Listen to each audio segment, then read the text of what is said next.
Hello, everyone. Welcome and happy Sunday. I'm Yukmouth. I'm joined here today by SarahDayArts, and we're happy to be bringing you day two coverage of the Fairy Tale Fables monthly tournament. I want to say huge congratulations to all the players we're going to be able to watch today.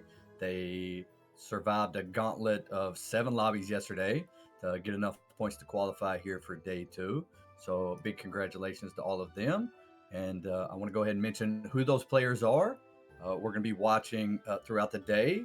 We're going to see Icarus, Farouk, Zillalag, Tiku Wabu, Witcher, Skooky, Alpha Frog, and Hoj Hoj.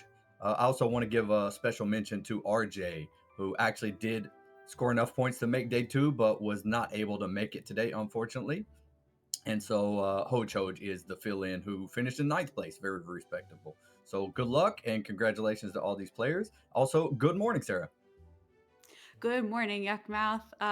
Very, very excited to be here.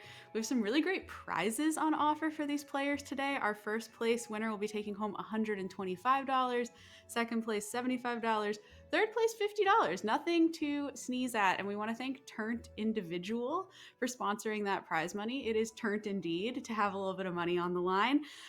Top 8 will win a 1-month battle pass, and there are also some crystal prizes for lots of other participants. Which, speaking of which, there is a crystal code for watching today. It is only active during the time that the stream is live. That is going to be April-hype, or you can do !crystals in the chat to get a link to that code.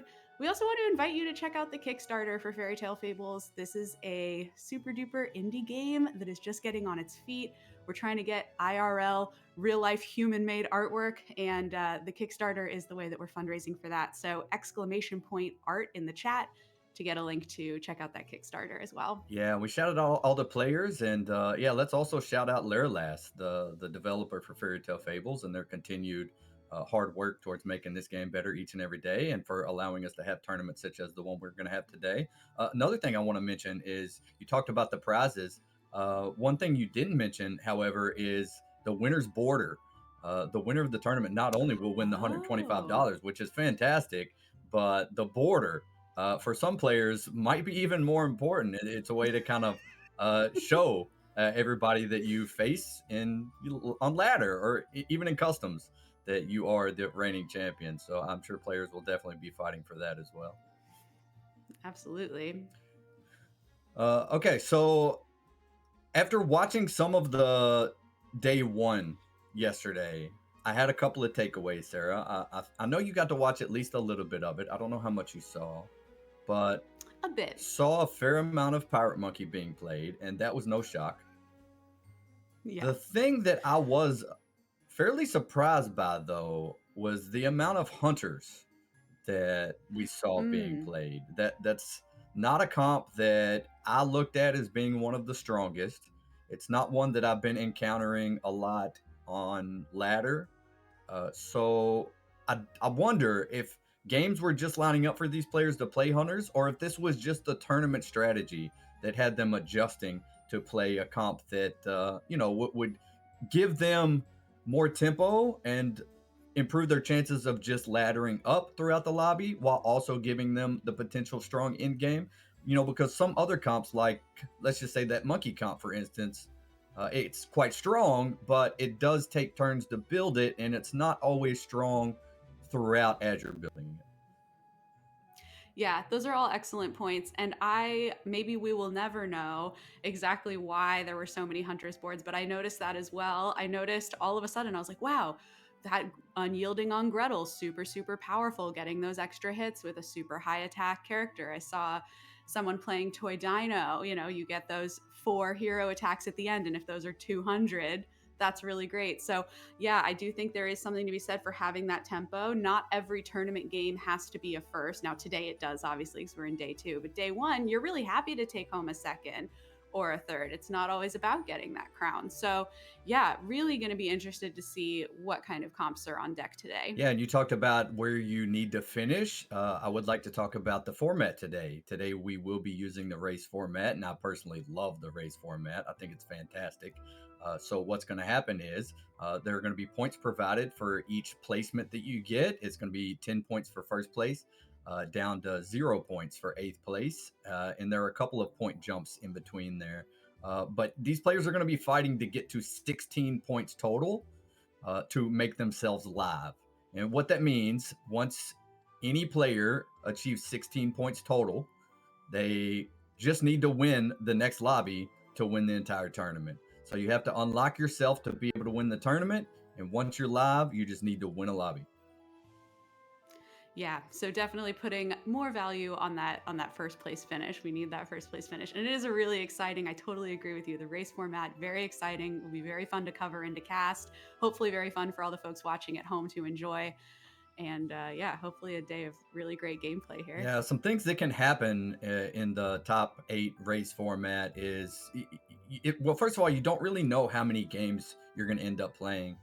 So it's very likely we're going to end up with a player or two, possibly even as many as 3 players that can be live after game 2.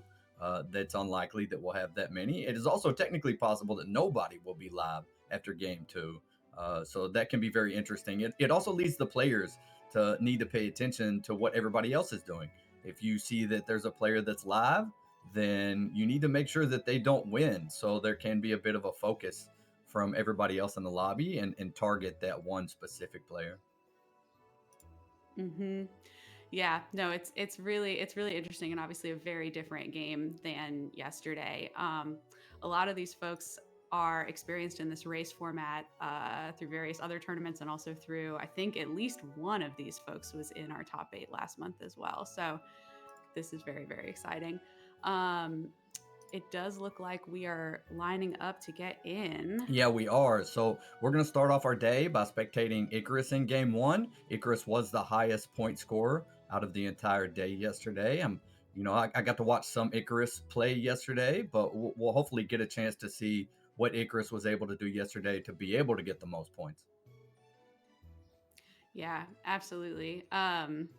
Ooh, just so excited to see what's going to happen Yeah. in this first round. Yeah, it's very, very exciting. Exciting for the players too, I'm sure, and good luck to each one of those.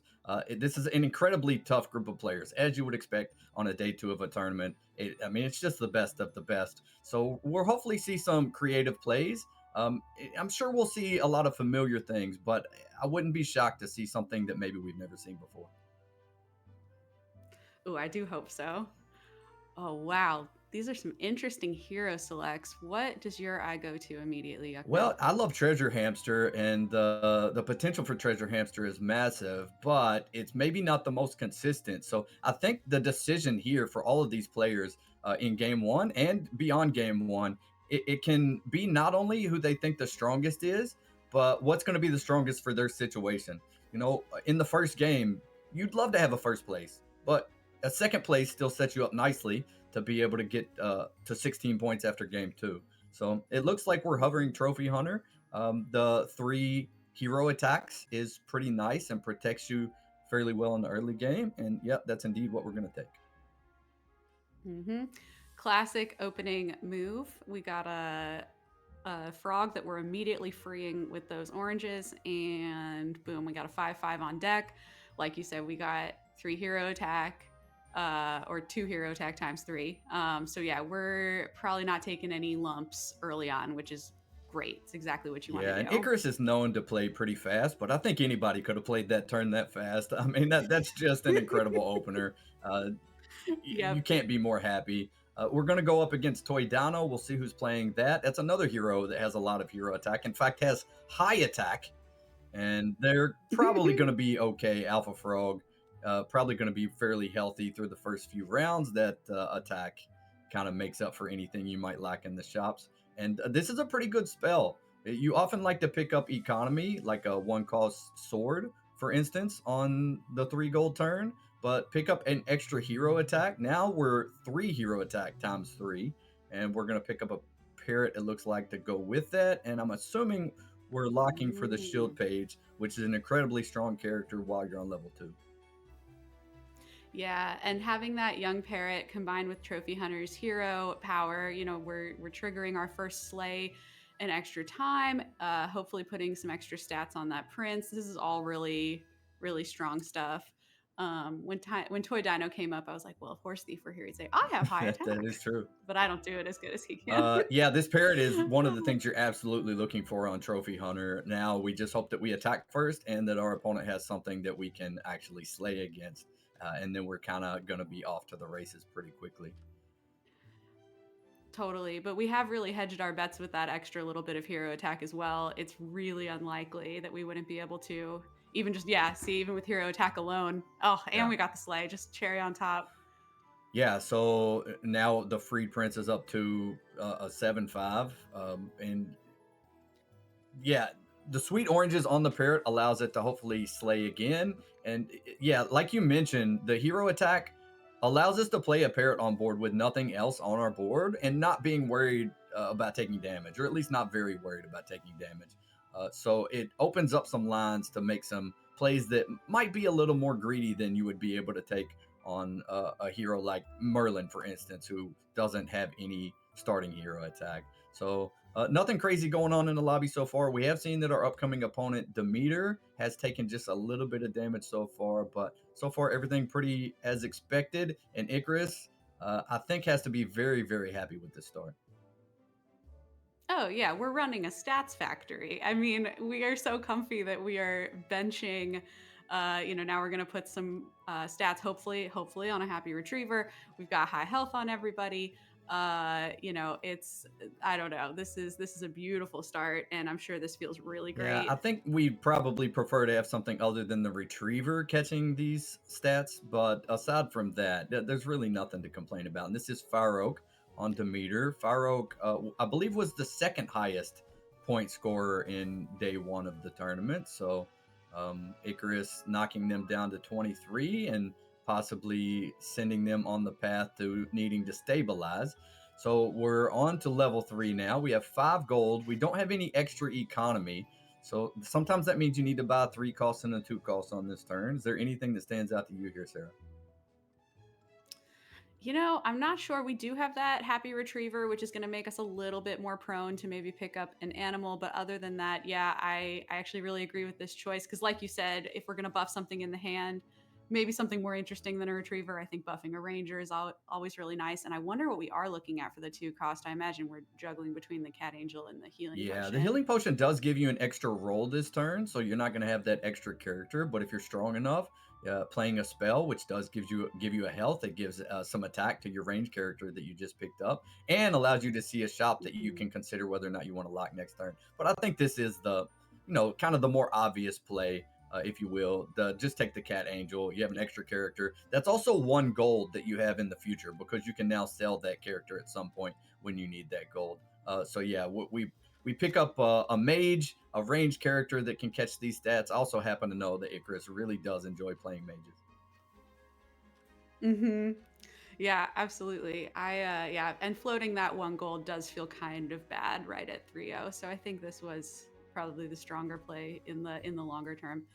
Oh my goodness, we are just making a shame of everybody's back row. Have we gotten to attack first Yeah, every attacking time? first is Maybe. really important a lot of the time, but when you have a young parrot, especially when your opponent has a golden shield page as give free rollback, also known as Zillalag, attacking first for us was huge, and we've continued to slay. Now we have our range character is up to a 5/5, just like that. Looks like we're considering an item as opposed to buying 2 characters. This is not the most exciting shop, although there is a pair of 3 drops.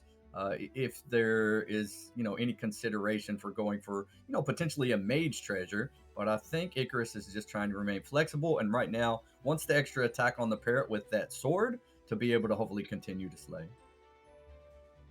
Yeah, no, and it makes a ton of sense, especially like we said with this hero power, it makes a lot of sense to want to be able to consistently slay each and every turn. What are we looking at for our 3 drop here? I know there is that pair of consties in the shop. This doesn't feel like a situation where we're Yeah. going towards. Aha, Demon Yeah, Demon Harbinger it Harbinger, is. which is going to give a bit of a stat buff to your evil characters. We don't have a lot of evil characters, but kind of the most important character we do have right now does happen to be evil. That's the young parrot. We invested this entire turn really towards the parrot with the item and the Harbinger. And well, I guess when you just attack first every single fight, why not continue to invest into it? When you got that good streamer luck, yeah, you just got to go for it. Oh my goodness. Yeah, no, this is really a great start. We are putting a lot of other people on their back foot, which is, got to feel good. Not as great of a first hit there, but still respectable. And we're going to tie Well, that how up. comfortable And we're is it still as going to well that we're able to keep our biggest character just on the bench until now? And we're gonna probably play the acolyte this turn. Maybe the agent goes on the bench. Also, the agent does Ooh. gain stats when you slay, so you could maybe get it on the board as well. But how nice is it to be comfortable enough to be able to put some of your best characters and just leave them on the bench to get better for later? It's extremely nice. That is not something that, at least when I have played Young Parrot, I usually am keeping everybody on deck and wasting away those slays. So this is incredibly nice, and I just think it speaks to Icarus's skill here that uh, they've been able to sort of create an ecosystem where they're not risking anything by going all out with those slays. And yeah, at 14 attack, at 3-2, we're not worried about, we're good. If we go first, we're gonna hit something. And even if we don't go first, we still might survive to slay. So that is a strong and healthy young parrot Yeah, in and we're one. seeing Icarus do some scouting. Amateur, this is played by Skooky. Who shout out to Skooky and Witcher, both players that are joining us today and we'll be able to watch today. They both made top 8 last month as well. So big shout out to them. So yeah, you see some scouting here, and we see a lot of parrots already in this lobby. Not terribly surprised by that, but Icarus does have the advantage of being trophy hunter, so the potential slays and the slays that we have in fact gotten are even better than when our opponents get their young parrot slays. Yeah, absolutely. It does feel like young parrot to steal a line from Zoolander, is hot right now. Does feel like I'm seeing a lot of parrot gaming. Well, and you can see why. I mean, look what we've been able to do with it. Now we have two range Yeah. characters that are, to be honest, just massive. So we're on to level 4 now, 8 gold, only one level 4 character in the shop. It is a horse thief. Shout out to horse thief. Uh, Shout out to Horse Thief. It may or may not be what Icarus is looking for. It is playable, but you know what else? There's a new you in the shop. Level 5 characters tend to be quite strong. There's a bit of an unknown. It's a bit of a gamble. I don't know if Icarus would want to gamble on it right now, but I think there could be merit to buying the Horse Thief and then casting new you on it to get a level 5 character here. I do think it's an interesting move. It's certainly something that we can afford. Oh, all right. That's also Mhm. really interesting. I was going to say it's something that we can afford in terms of we can afford to be a little bit riskier, but I also think this is a safe and a safer and really interesting move. So the Horse Thief is going to put stats on itself from its surrounding characters, and then it's going to put stats onto that dagger, which will then be portable stats that we can eventually put on something that we really want big stats on. So really, really Yeah, I cool gotta move be honest. there. I kind of wanted to see the new you play, but that does feel more like a ladder type of play and not a tournament play. Because this play here is great. There are some strategies, a couple different strategies that can use a dagger if you get it big enough, and that could be actually part of our late game strategy. That dagger that we picked up, Horse Thief is great for the dagger because it will continue to grow its stats, so it will always have permanent stats for the dagger to steal. And then, as you mentioned, we can use those stats elsewhere later. Also, the horse thief continues to grow every turn. You know, there's a spell that we may come across later. That's core fusion, where we could take stats from something that we have on our board and transfer them to something else. That can be very, very important for us as well. So, you know, we only buy one character this turn, but I think this was an amazing turn for us. Yeah, absolutely. Well, that was Witcher Wow. playing Fluffs. I don't expect to see a lot of Fluffs today, but Witcher already has 3 Fluffs on that board. Unfortunately for Witcher, we're just a little too strong right now. And Book Mage has to be interesting here. Yeah, absolutely. It goes well with our demons. It goes well with, we don't really care about having stats on it. So if the Horse Thief is taking its numbers away, it's not as huge of a deal. I do see we're hovering over it. And we've taken the plunge. Oh, and then I'm definitely looking at that try my Yeah, net. TraumaNet did recently get a nerf, so it's not as prioritized as it once was. These duelists, though, is something that I want to maybe consider. Duelist fits in a lot of comps right now and is just strong to be able to summon extra things from your hand. There's also a pair, so we haven't, been awarded a chance for a treasure yet. We actually only have one pair even. Hmm. That's in the Demon Harbinger. So if we wanted to take a duelist and lock, there's also a dagger, right? So we took the vampire dagger last turn. This dagger, the strong vampire dagger that's in the shop, is actually even better. Sure, we get it one turn later, but it steals more stats each turn, and I'd say that's what we're looking at here.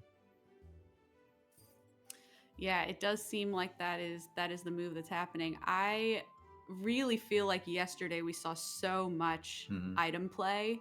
And I'm excited to see more of that today. I saw a couple folks in chat say, I don't play a lot of item strats. I don't know. This is a master class. If you want to learn how and when to use these items, this is the place to be. Uh, and I'm definitely taking notes here as well. Yeah, I am interested in that duelist pair, especially with the young parrot, but I also understand why we're not going that Yeah, direction. the daggers can be extremely strong. We can get to level 5, for instance, and just find a Tempe, and the Tempe stats would be massive by putting daggers on it if the daggers already have stats. And I said we might not see a lot of fluffs today. Well, there's two more fluffs on Alpha Frog's board, so okay, maybe we can expect to just continue to see fluffs throughout the day at this point. Yeah, I personally would love to see it. I'm a big fluff apologist, but once again, things I understand why we might not see as much of them today. It is nice for those early stats. It's very possible they just saw a bunch of them on 3 and slapped them down, and there you go. Ooh, we have our first Yeah. Sinbad the Pirate Yeah, those board are of the pretty day. sizable Sinbads, thanks to the treasure's Silent Bell helping them have bigger stats than what they actually have. But that's a pretty strong board. I'm looking at this shop and I see a pouch. We were talking about items. The pouch actually converts item stats to food stats, which can be a strategy if you have daggers to then convert those stats onto a monkey, which can then buff your entire board. Looks like we're not going to go that route. We talked about not having any treasures yet either. Well, we still don't, but we did pick up another pair and maybe another one. Oh, another one. Another one. I Another one. I'm definitely looking at Yeah, that book mage kind of sideways. we There we we just have go. to, right? We have 4 gold left. It's so We clean. have I to. mean, maybe you can make a case for in some scenarios to play the unstable growth here if you want experience. But probably not really. We saw Mm, our opponent was fairly strong, and this is not the best time to play experience, right? We're going to be on level 5 next turn anyway. We don't have any gold left to take advantage of going +1 XP here.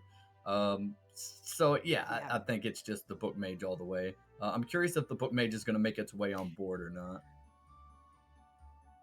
Yeah, I'm interested in oh, I wish I could scout data list myself. I'm curious if we're going to take out did they have one or two summoners in the back line cuz I'm curious if we're going to spoil their Sinbad Right, ability. yeah. Or we can't. Oh no, we're just taking the parrot. Got it. Well, Got we're it. gonna Yep, find that makes out. sense. I saw the Sinbads in the front row. Did not get a full look at that board either. Yeah, we do in fact play the second book mage. As far as stealing stats for horse thief, there's not a lot of stats there. But the book mages do cast spells, which is gonna increase the stats of our acolyte, and sometimes the spells are impactful themselves. Yeah, 100%. Wow. And Tigu Wabu got some really nice RNG there. We get tied.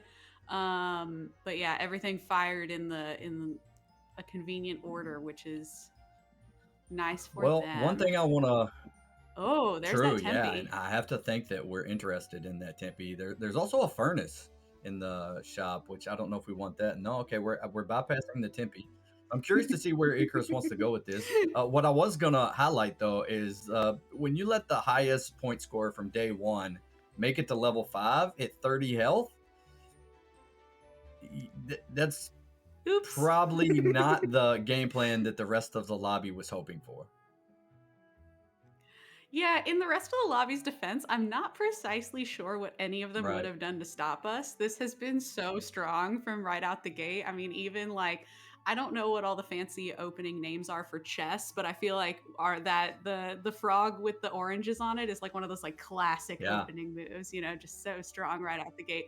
So I'm not really sure what everyone would have done about us. We're becoming quite a menace to society here, but you know, We are at good the for us. point where Let's we see. will likely want to see our comp really start to, shape up, and hopefully it'll become obvious sooner rather than later what the final game plan is. This shop, though, there's a Sea Witch, Yeah. which with our hero, and Sea Witch, empowers slay abilities. If we wanted to continue down that path, there's a Sea Witch in that shop, but there's a Horse Thief pair, which There's a horse thief pair. There's a monster yeah, charm. we're Oh, not going to all take any of right. those. I was going to say, like, those are very playable things, but they're not necessarily the thing that you were looking for here. So this is an Mm-hmm. interesting selection here. Weird Compass and Pirate Map are likely just what I would consider two of the best fours. Icarus may be considering Merlin Scrolls of Chaos here as well. It's more of a tempo pick. Also, will continue to buff the attack on the Acolyte. And I mentioned earlier, Icarus does love to play mages. Well, we have a Golden Book Mage, and we took Merlin Scrolls of Chaos. I wonder if that is actually the game plan here. Yeah, I did see a little hover over the pirate monkey as well. I wonder if Icarus is trying to hint to us a little something, although we don't really have anything synergistic with that at the moment, but we very well could in a minute. This, we got Yeah, some big cats, some very large cats. I think it's gonna be too much for us. Wow, our first yeah, little that's one of those bit. situations. You look at Fire Oak's board with that massive cat choir, and you wonder how they're at 13 health because that cat choir didn't grow in one turn. So it's steadily been getting bigger Mm-mm. and bigger, and it was definitely too much for us here. So we pick up a Haymaker and a Pirate Monkey. So I said maybe Mages was the strategy. Well, maybe also implies maybe not, because now we have two daggers, we have a Pirate Monkey, we have a way to retain food through the Haymaker. I feel like this is ultimately going to end up being some type of Pirate Monkey strategy. Yeah, and what an extremely clean pivot to find both of those pieces in one turn, even in two separate shops. Oh, and the God's Rays, just the cherry on top, getting everybody a little extra buff. This is, yeah. There are times where you'd pick up that pirate monkey and then you'd be waiting around for 2, 3 turns to find something that actually works with it. But we found that haymaker right away, so that was Yeah, big really nice turn for for us. us. It's also nice that it didn't feel like we were forcing our way into it. We allowed the game to develop, over a couple of turns. We weren't just doom rolling, for instance, to find that next piece that we wanted. And that's a big deal as far as protecting your health. You need to find the right pieces at the right time. And sometimes that's knowing when to go out of your way for those pieces and when to just simply improve your board. Yeah, no, 100%. There has been a lot of just like very slow and steady stat building in the horse thief, in all the things that we've been buffing in hand. And now it's all, yeah, all the pieces are starting to come together. Like you said, this is the stage where you really need your comp to take off. You need it to solidify, or else you're going to start taking those big hits. And that's where things get dangerous. But yeah, Icarus definitely knows how to build power at like a nice steady lift off. And I see that our Yeah. opponent has some chairs. So, oh, but we're Yeah, done. Parroting is not only is over, it over, they're as I said gone. that. We're totally done. We got our money's worth and then some, I'd say, out of those parrots. Yeah. But yeah, this is our Bruni opponent, which is Give Free Rollback, aka Zillalag, that we're going up against. I want to just call him Zillalag, but also want to make sure everybody knows who we're referring to. They do have a couple of large chairs, and maybe could even triple, because there were two chairs, and nope, still two chairs and another shielded unit now that there's a smithy. Oh my goodness, a chair. Who gave that chair a dagger? Yeah, well, who took away all of our Oh, opponent's shields? I think is another question worth asking, because they had a full row of shields, but all of a sudden they didn't, because there's a fireball, there's a blizzard, and those shields are gone. yeah. Merlin Scrolls of Chaos, very, very strong in certain spots, especially, yeah, like you said, if your opponent has shields, maybe a blizzard might not seem so good, on an everyday, but when your opponent's got a smithy and two chairs, So we just blizzard is saw Icarus excellent. make a play that is still one that throws me off just a little bit. I haven't fully adapted to it personally, but playing a spell on the shop. He played Grimm's Twist on a level 5 character in the Mm-hmm. shop. I'm assuming hoping for a monkey or a haymaker there.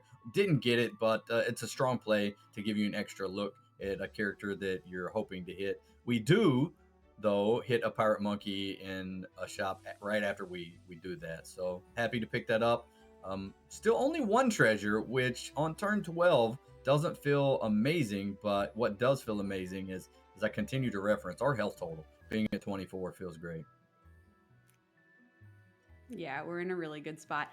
The casting spells on the shop, it's giving Hearthstone, whenever I see that, but it's I think it's a really cool addition. It adds this whole new dimension because like you said, you can cast these spells Yep. more speculatively without then, oh, now I'm stuck with whatever or I've ruined something important in my hand with a Grimm's Twist. I can just sort of cast it experimentally. So that's Nice. really So, nice. as we have been doing on basically every turn, Icarus is scouting our opponent. That can lead to making different decisions, especially when it comes to positioning.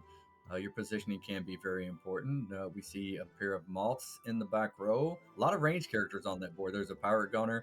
There's Mm. a crab in the front row as well. So, but we'll see how this one goes. The pirate gunner also, golden pirate gunner on our opponent's board, sometimes can be hard to understand what that means for their board strength because they can potentially have been buffing things in their hand with that pirate gunner for multiple turns, and maybe this is the turn that they pull it out. I have to imagine though, when looking at their health total on 6 health, they probably haven't been too greedy over the last couple of turns.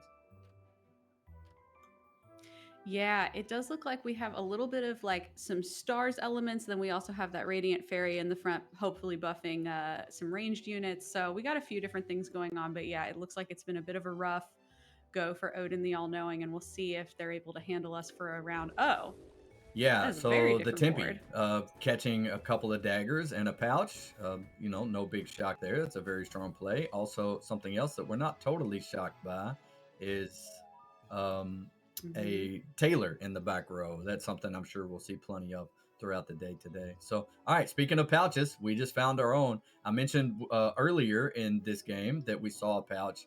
I believe it was maybe on the 5.0 turn. Um, we didn't take it, but now that we have enough pieces, like I said, sometimes it's about knowing when to take those pieces, and we do take that pouch, which is gonna make the Hmm. monkey stats food stats. We are also on level 6. We will absolutely be looking for a fisherman in the flounder if we can find it. Yeah, and I see we're sort of hovering over that good boy. We're thinking about the kind of stats we could get on him. If this were the last tournament, we would be crying angelic Hmm. tears of joy over this shot, but not so not so much the move this time around.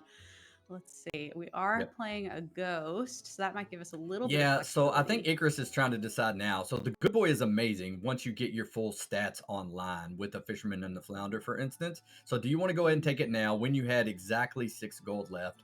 It felt pretty clean, but also you kind of just want to spend all your gold looking for the fisherman and the flounder because that's the piece that really unlocks this comp to start to achieve its final form.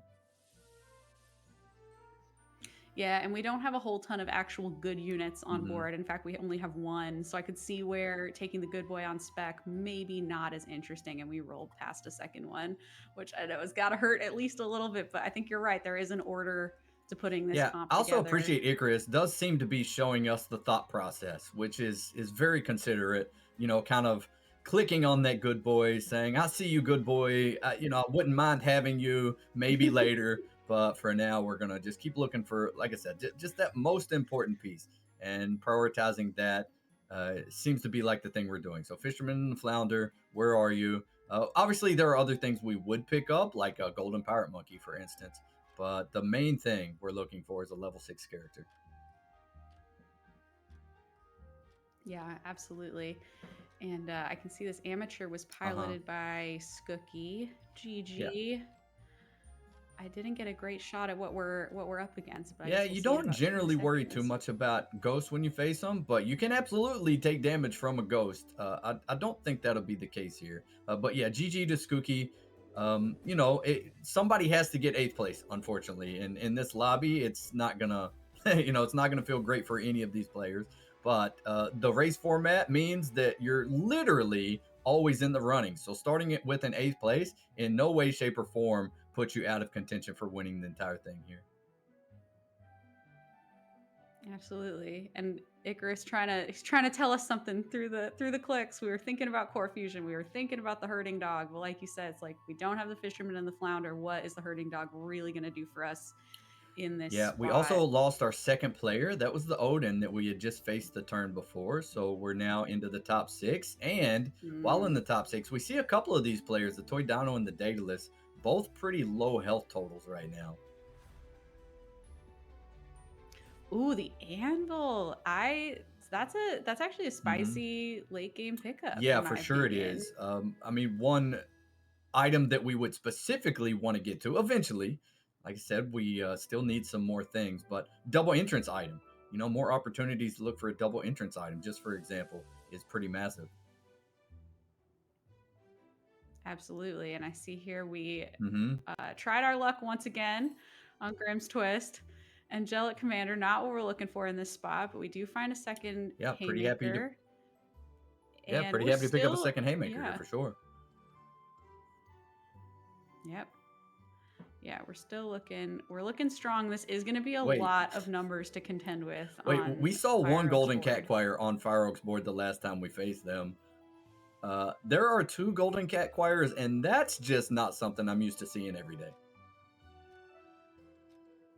¿Por qué no los dos? Let's get them all in here. And it looks like we're summoning even more cats from the hand. It's when you were saying what are we going to see today earlier, I was like, in the back of my mind, I was like, I was surprised not to see Hmm. cats yesterday, at least Yeah. in any of the coverage that I saw.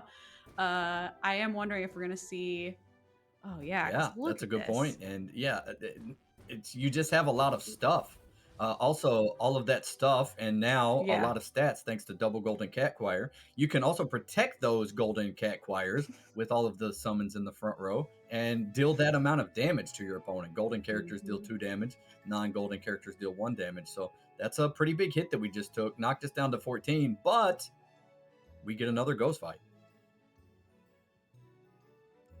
Yeah. Yeah, and I can imagine we're really just crossing fingers and toes here. We got to find our sort of keystone piece here, or else we're gonna have to start thinking about. Oh, all Yeah, right, golden monkey, not bad. Still not quite what we're yeah, looking well, for I mean, on this maybe turn, at we're in a least. ghost fight. Maybe Golden Monkey to give us Shard of Excalibur, and then Fisherman and the Flounder would be golden when we buy it out of the shop. We do not, unfortunately, hit Shard of Excalibur. Shooting Star, Crescent Blade, and Oof. Divine Messenger don't get me real excited here. Oh, maybe we get a little. Yeah, I was like, maybe we get that little bit of extra gold though. Oh, I saw a plowman and I thought it was the. No, we need Yep, one fisherman, one flounder. Please come to the front of the line. yep, Ugh. it's what we've been looking for. We've All spent a right. lot of gold looking for it already. We haven't found it yet. Sometimes that's what happens in fairy tale fables. You don't always just get to pick what you want and then find it. You just sometimes have to hope for the best. And Agent of the Moon triple, it's not really what we're looking for. I can't imagine we lock here. No, I think we're sort of past. Yeah, Oh yeah. gosh. I said, are you sure? Well, so we skipped a good Yeah. boy earlier. And again, talking about the timing of picking things up, we didn't take the good boy the first time, even though we noticed, and then we noticed Mhm. the second one, and maybe even a third one. But finally, we decided to take a good boy. I think it's for a couple of reasons. We did add an extra good character to our board when we picked up the second haymaker, and now the dagger that we've been growing over multiple turns is a little bit bigger, and we're going to put that dagger on the good boy to hopefully be sharing those stats. Yeah, absolutely. It would have been lovely to find a spell to turn, maybe like our acolyte goal, good, something along those lines, just to get something with a range. But this is still, it's not bad in this spot. I think it's going to depend what's inside these duelists and what order this all fires in, because this is going to be, like we said, with summons, gonna be a lot to get through. Oh, that Wow. helps. That certainly helps. Well, Oh Lord. Um, I gotta say Whew. again, you don't always expect to take damage from a ghost. That did not feel like a ghost board. First of all, I'm curious what No. they lost to. That board was scary. Granted, we haven't found that piece we're looking for, Yeah. so some of our opponents have maybe leapfrogged us because of that. Now has to be the time. We're down to 6 health. It's kind of now or never. Yeah, and we had everybody else sort of on a back foot early on in the game, but yeah, it is the really tough thing about Fairy Tale Fables is like you got to get the right That's pieces a at the right very time. interesting board that we're seeing when Icarus scouts. That's Zilla Leg's board. We see a couple of chairs. We knew those chairs were in play, but we see now two celery teas on that board. Mhm. That's a character that I feel like has seen a lot more play recently than in the past. Also, something that happens with those two chairs on the front row, it allows those characters in the back row a pretty good chance to attack more than one time because those chairs don't attack, they just absorb attacks. So that allows your characters that you're really keying on, like the succubus and the celery tea, to attack potentially over and over again. Yeah, yeah, absolutely. And when we have a meta that has a lot of hand summoning going on, being able to spoil someone's ability to summon from their hand with a celery tea is huge. Wow. Yeah, this is a high that's a high frustration Yeah. with the succubus in the back, and then you can't not actually able to get to any of their stuff. I mean, I guess we're hoping for Merlin Scrolls of Chaos to We may maybe have take a also little bit been hoping to get a off chance the at top. Savitri for a revive here. Ares might be able to pop the shields on the chairs and allow you to get to that back line sooner, and that is going to be the choice here. Yeah. Whew, this is as they would Yeah, say, prage. I wouldn't be surprised too We'll if see we what see other happens. scam units aside from the succubus and the celery tea. Depending on the opponent, those things can be swapped around and adjusted. Actually, the chairs are gone, interestingly enough, but we do still see the pair of celery teas on board. Yeah, I wonder if they felt like maybe they just don't need them. Well, Oh, we see one item on heartbreaking. that multi, and we were knocked out by that Zillalag, aka give free roll back. We'll go ahead and switch over to their point of view and spectate them. But we see one item on the multi, and what it seems that must have happened here is we've transferred stats from other items onto that single slay item because that's a lot of stats. Yeah, absolutely. I need to find a way to deafen. Yeah, we're getting game sounds here, right? All right. Just a little. Okay, that's much better. Okay. Oh gosh. Oh boy. Okay. Gotta reorient myself here.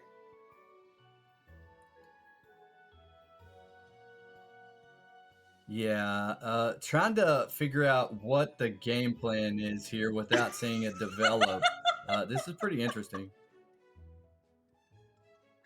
I know. I feel like I Yeah, just okay. walked in on the middle of like a whole I now see the procedural, game plan. Okay, so We pick up a Frank's monster. yeah, We've turned our it's just multi, which has all the stats from this item. We've turned it evil at some point. Now that it's evil, it can transfer its stats onto a Frankenstein's monster. And yeah, so we're just going to share those big stats and play some scam characters along with that. remember when you said that we Uh-huh, might see yeah. some things that we wouldn't usually see? That was astute. Okay, and then we've got a very classic. It's so yeah, we got a very unusual going against a classic Cat Stars comp. Haven't seen as much Cat Stars, at least in my personal treks around the lobbies the last few weeks, but it's a classic for a reason. So we'll see what happens here. Got a lot of scam to contend Yeah, with, and hand you summons on saw we top of were that. considering our positioning, whether or not we wanted the succubus in slot one or one of the celery teas. We opt to go with double celery tea in the back row, and that may be one of the reasons. If our opponent has two large cat choirs, but they're both in the front row, well, why not use them against each other? Mm-hmm.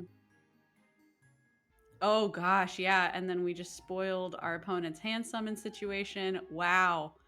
Wow. Really expert Yeah. deployment of Give scam. free roll back is, in my opinion, one of the better scam players. Plays scam a lot. In fact, prefers playing Mm, scam, and sometimes goes out of their way to get into it, and so has a lot of experience with it, and will understand the lines of play. yeah. And we're in the top two here. it just kind of happens. It felt like it happened pretty quickly. We're on turn 18, so we're not shocked to be in the top two, but it also kind of sneaks up on you. So we get the same opponent again. That's Fire Oak.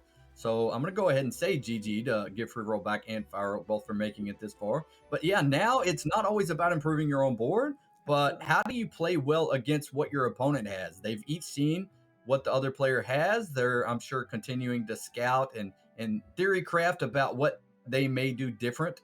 And sometimes you don't want to do anything different. You don't want to outthink yourself if you're already ahead.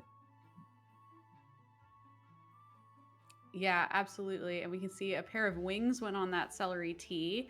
So we're trying to eliminate something on that back row Yeah. quickly, whether it's or take Well, the hero power off something in that back yeah, I row think the quickly, whether it's the duelist is Oberon, the whether thing it's the you'd most duelist. likely want to target. I mean, it's not that any of those are bad targets, but the duelist is going to be summoning things. And if you can prevent those things from ever hitting the board, you just turned off a lot of your opponent's power. Yeah, 100%. And I was trying to see where all of the my one question remains: where did that multi get these stats from? But like, that could No, have I been mentioned a it Mew, earlier. that could It's have on been the anything. item. The stats are on the item. So this is a play that Give Free Rollback does commonly. Will grow Oh, daggers, and then will transfer the item stats from the dagger onto a different item. There's a spell that allows you to do that, and that's obviously what's got been it. done here. Ah, okay. Yeah, Okay, so that's what furnace is for. Got it. Yeah, yeah. that is a really Well, astute use of that spell. Wow. Yeah, and well, look how big. I've never of seen course, such a yeah, and multi multi is without a whole dwarf ranged, so board. it's really getting good value out of that. And also, you see this Frankenstein's monster that we summon out of hand. But those things, as big as they are, as strong as they are, they're just not enough. We just, we felt like we were in a good spot from the Wow. fight before, but our opponent, that's Fire Oak, very, very well played by Fire Oak. Yep. Yeah, that really came down to attack order, to getting things out of hand. Scam is so dependent on RNG. But yeah, really fascinating final two in my opinion. That was really Yeah, it was cool. nice to GG's see to that both. perspective. Absolutely. I'm sure Icarus is at least a little bit frustrated to not find the piece to really turn his comp into its final form and to get it online. But we rolled and we rolled. We didn't settle for things, it felt like. And we just, it wasn't meant to be. We just couldn't find the fisherman and the flounder. And sometimes it happens that way. So, yeah, all of these players, the first, second, and third place, have the potential to get themselves into a place to be live after game two. For anybody that may have missed it, we are playing the race format. So these players are racing to 16 points. After each player has 16 points, that player will become live and just simply needs to win a lobby to end the tournament and to win the tournament.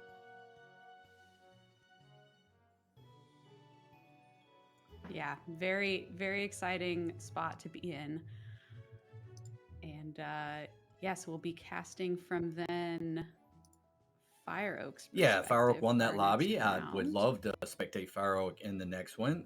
Before we get into that, though, we'll end up taking a quick break here in just a moment, and give the players just a minute to regroup um, and to figure out who has how many points. That's something that the players will likely want to track.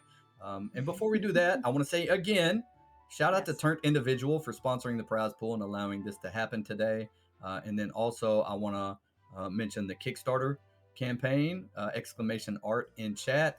If anybody is willing, that's very important. Even if you just make an account and go and is it wish list on the Kickstarter?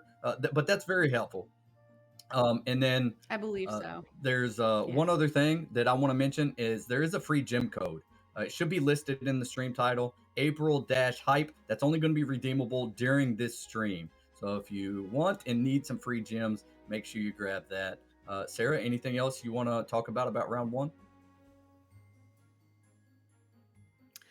Not in particular. I do want to just say thanks so much to you, Yukmouth, for being on here and casting with me. I know that you were an experienced tournament caster, and this is my first time, so I'm just really honored to be here. Really thankful to Lara and Livy for looping me in for this, and Horse Thief for putting me up for it. And yeah, I hope we continue to have a really great day of Yeah, play here. It's I'll been really fun so reciprocate far. here, and not just to be polite, but because you know I always mean what I say here. I wasn't going to highlight that it was your first time casting, and I don't think anybody would have noticed. But now that you pointed it out, I want to say I'm so excited for you. I love casting so much. I hope you love it half as much as I do. And yeah, it's been a pleasure so far. You're doing a great job. Uh, Oh, thanks so much. Yeah, it's awesome.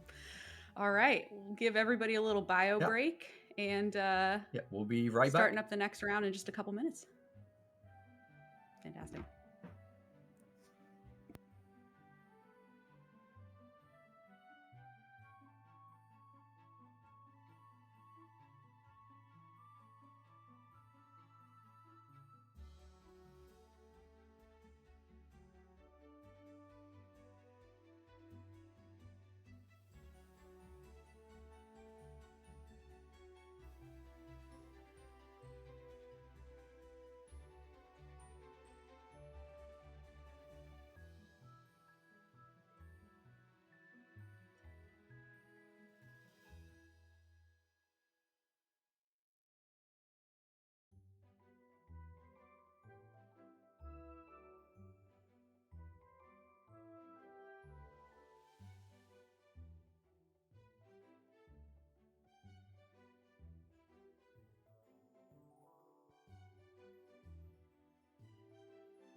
Okay, welcome back, everyone. Welcome back, Sarah. We were sure to, you know, give some mentions and some shout outs already in this stream, but another one that I want to give is the Livy Live, Sarah. Livy's helping us behind the scenes with today's stream, and it's so nice working with Livy. So shout out to Livy.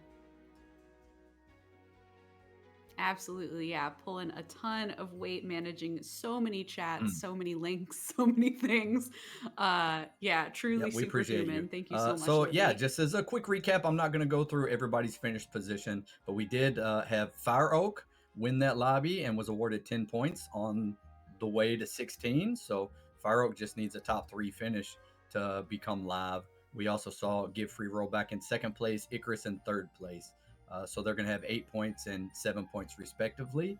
And yeah, I don't want to waste too much time. We're going to spectate Fire Oak in this next lobby since they were the winner in round 1. And like I said, we're aiming for any top 3 here. Honestly, first place doesn't really matter for us in this one, so that can certainly change strategies. So as soon as the players are ready, I'm ready to hop in and we can watch Fire Oak.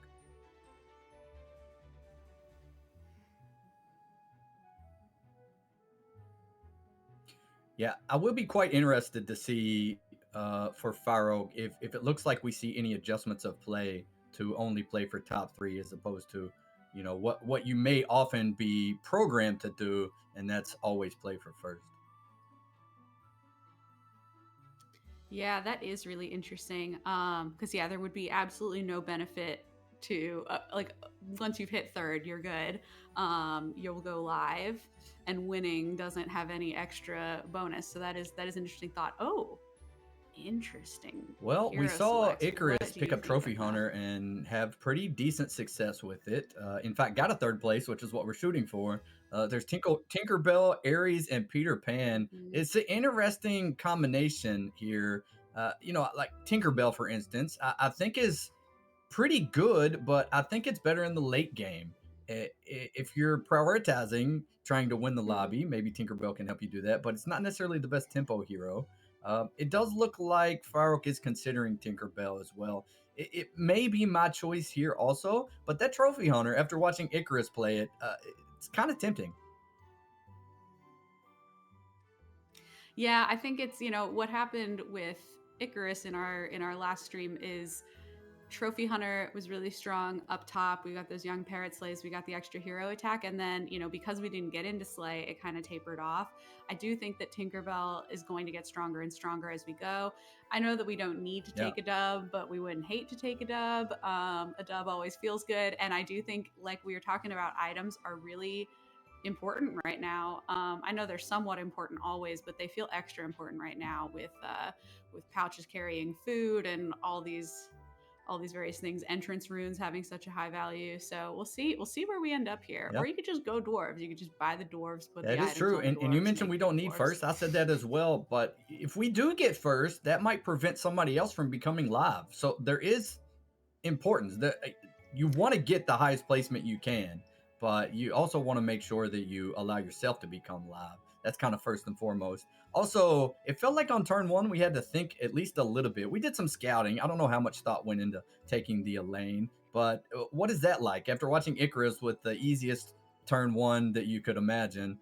Now it looks like we take a second Elaine, and what we're really happy, I'm sure, about here is the sword. That's economy, and going into the 5 gold turn here pretty soon, Mhm. that 1 extra gold can be massive. Yeah, I see we're doing something here that I think is smart. We're sort of looking at what did everybody else pick up first. I wonder if we're going to be doing Hmm. a little bit more scouting than we saw.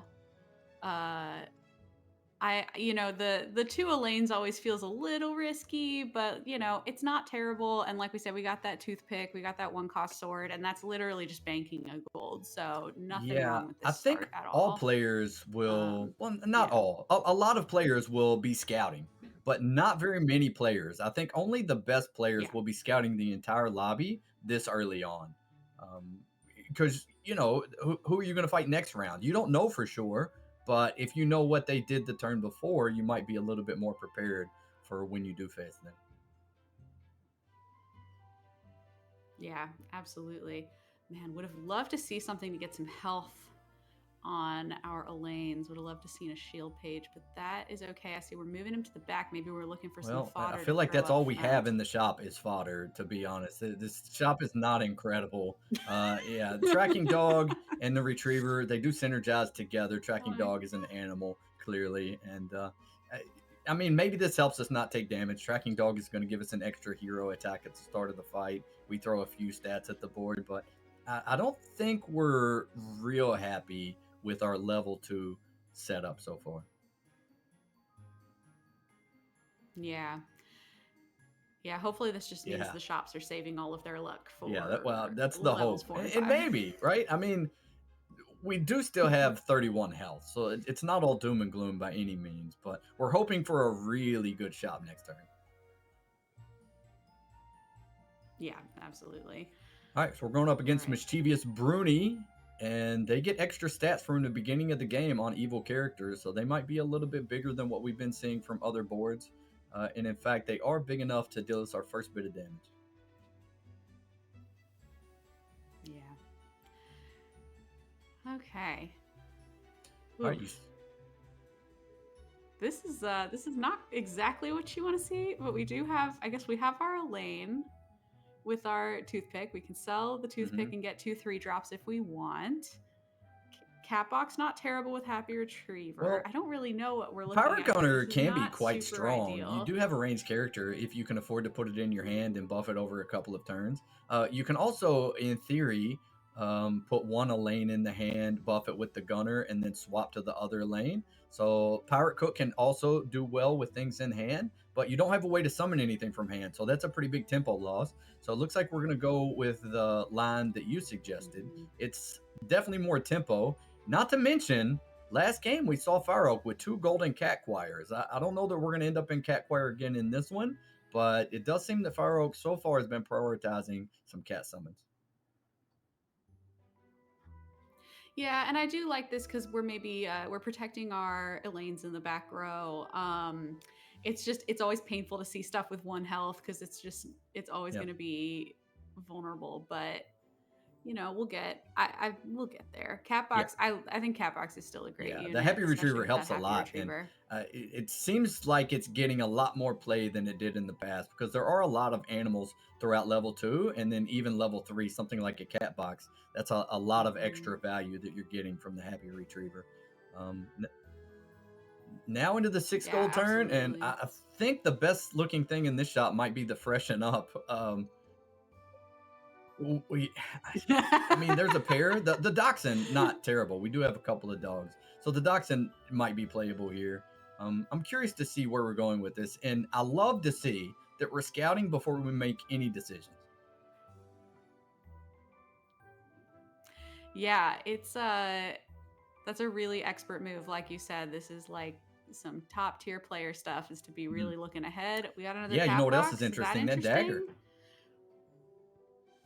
We picked up a Snow White, Ah. so Snow White is pretty good with the dagger. It's going to get bigger anytime we buy an item. We're on Tinkerbell. You mentioned it yourself. Maybe we could end up just playing dwarves. So sure, the cat box was pretty solid, but it looks like we're already gonna kind of lean into what our direction might be. Now that direction could be dwarves. It could be just grow a dagger and use the dagger in some other way. There are other ways to use it. So yeah, this ends up being a great turn, and we got hero power value. That dagger only is 3 cost as opposed to 4 is pretty helpful here. Yeah, absolutely. And Snow White is a 6/8, nothing to sneeze at. And like you said, she'll keep growing. She'll grow the dagger. Yeah, we're in an interesting spot. I just imagine maybe we want to see a Consti, something else we could throw, maybe even another dagger on. Just keep growing items. It's a line. Oh gosh, we are in Parrot Town again. Parrot Town with Well, a huge apprentice you owl. know, Oof, we've already talked about a couple of that's a times that lot. Icarus likes to play mages. Well, it gives Icarus a turn 1 apprentice owl and Sundiata ascendant spell. I mean, that's Cindyada. what you would expect to see. Mm-hmm. I wonder if we're gonna sell to buy the Ah. 2 cost item out of the shop. You do want more items when you have Ori. You also want more items when you have Snow White. So I would not be shocked to see us sell when we have 1 gold remaining. Hmm. Yeah, I'm glad to see that dagger go on a Consti. That's a classic. We're trying to figure out our positioning here. Aha. Yeah, As you it's just so foretold. good with our setup, and we're very fortunate to pick up an Ori. I think it really elevates our current board just by throwing the Ori on the board because we already had some items and we're playing towards more items. Not only because of the hero power, but now our board lends us towards playing in that direction. Worth noting, only 3 more dwarves and/or items that we need to get a level 3 treasure from Snow White. Yeah, this felt like a very productive turn. I would have felt like we were in trouble if not for that Ori, and now I Whoa, feel like whoa, okay, whoa! we There's can a Yuck the probably Yak handle our next fight. on the Artemis board. I don't know if you caught a glimpse of it. It's a very early Oh Yuck the my Yak. I goodness. didn't see the full setup for it, but I'm so happy to see it. Yeah, Your what an personal honor unit. to have somebody play the Yuck the Yak in the day 2 of the tournament here. That may be specifically Okay, for you. well, Oh my goodness. All right. get tied. Turns out that Ori Get was tied. great. Well, we Okay. talked about maybe we're going to be dwarves. We also talked about Firework last game playing cats and cat summons. There's 2 funny cats. There's 2 funny cats. It's exactly 8 gold. Like you said, it's clean. But funny cat to me always feels the worst of the cat bunch unless you're summoning it from hand. Um, Yeah. but the pair is nice. uh, Yeah, it's I don't I don't, it's one of know. those situations. It's Is hard to that what take we're it, but it's gonna hard not do? to take it. It certainly looks like we're setting up for it because you would want Funny Cat in slot 1 and slot 2. Um, I support taking it here for sure. You, Mm-hmm. you also have 2 ranged and an unyielding character in the back row that are happy to get a little bit of extra stats from the Funny Cats. It's interesting though because it felt like to me that we had already kind of figured out what our direction was, and this takes us back in a different direction. Yeah, and sometimes this is just what the game does. It's got these changing winds, and yeah, especially when you pull up on a turn like 4-0 where you do not have the flexibility to roll usually unless you want to start selling stuff off, which always feels bad. You kind of just want to take the 4s that are in the shop in front of you. I'm sure that Give Free Rollback would have something to say about this, but I do, to me, in my opinion, I think this is what removing the interest of removing free roll is you kind of do have to give in to the whims of the game a little bit more, Well, which if creates you some do look at interesting it from the angle spots. of they're characters with a decent amount of stats. Like if you consider the amount of stats that they're going to share, because we've summoned 2 cats last round, and it's also a Mhm. pair. It's hard not to take it. Yeah, even be happy about It's it. good What value. we might not be Yeah. happy about is seeing our opponent both have Odysseus and Aladdin as heroes. That could be it could be a difficult combo to deal with later in the game, but we dealt a little bit of damage their way, put them down to 16 health. I think the hope there might be don't let them get to 3 treasures. Yeah, absolutely. And that really is the biggest challenge with Aladdin in a tournament type setting is, people are playing so hard so fast and you really need to give that hero time to open up, fill all 3 of those treasure spots, get your hero power online. You're not guaranteed your hero power by any stretch, whereas, playing a character like Tinkerbell, Sundi Adekete, you are guaranteed that hero power, and that can be helpful in this Well, spot. well, What are we yeah, looking at that's a here? good Are we question. looking Strong at that Vampire cat Dagger, choir? also interesting. At only 3 cost, and can be very strong. Yeah, it looks like Mm-hmm. we're definitely looking at the dagger. I could maybe see the cat choir, but again, I don't think I don't think we're committing to cats Another just because we took the funny cats. I think that was more kind of what I was saying, that it's a decent stat line that's also a pair, and we're on 8 gold. It was just Mhm. very clean. But I think the items, Yeah. possibly dwarves or item strategies, especially now that there's another strong vampire dagger, we may or may not be interested. There's also a worthy sacrifice if we think experience is something we'd be interested in. Yeah, and if we do decide to go that dwarves route, getting to 5 early is huge. Start building big items with a smithy, start getting things on, that we can then put on a tempe. All of that would feel really, really good. Man, we are Yeah. in Vampire Dagger Yeah, City. They you'd are in love to see every that when you're playing shop. Tinkerbell for sure. Um, I don't Yeah. expect to see a lot of experience played throughout the day today, but if you can squeeze one in here and there, that can really be the difference. And we see Fire continues to scout not only the current opponent, doing a great job of that, of course, but also scouting other players in the lobby as well. Kind of keep track of where everyone is at, and that's just really a high level strategy. Yeah, absolutely. And I think we sort of figured here we can probably afford it. Oh, they did get a little stronger last turn, but Yeah.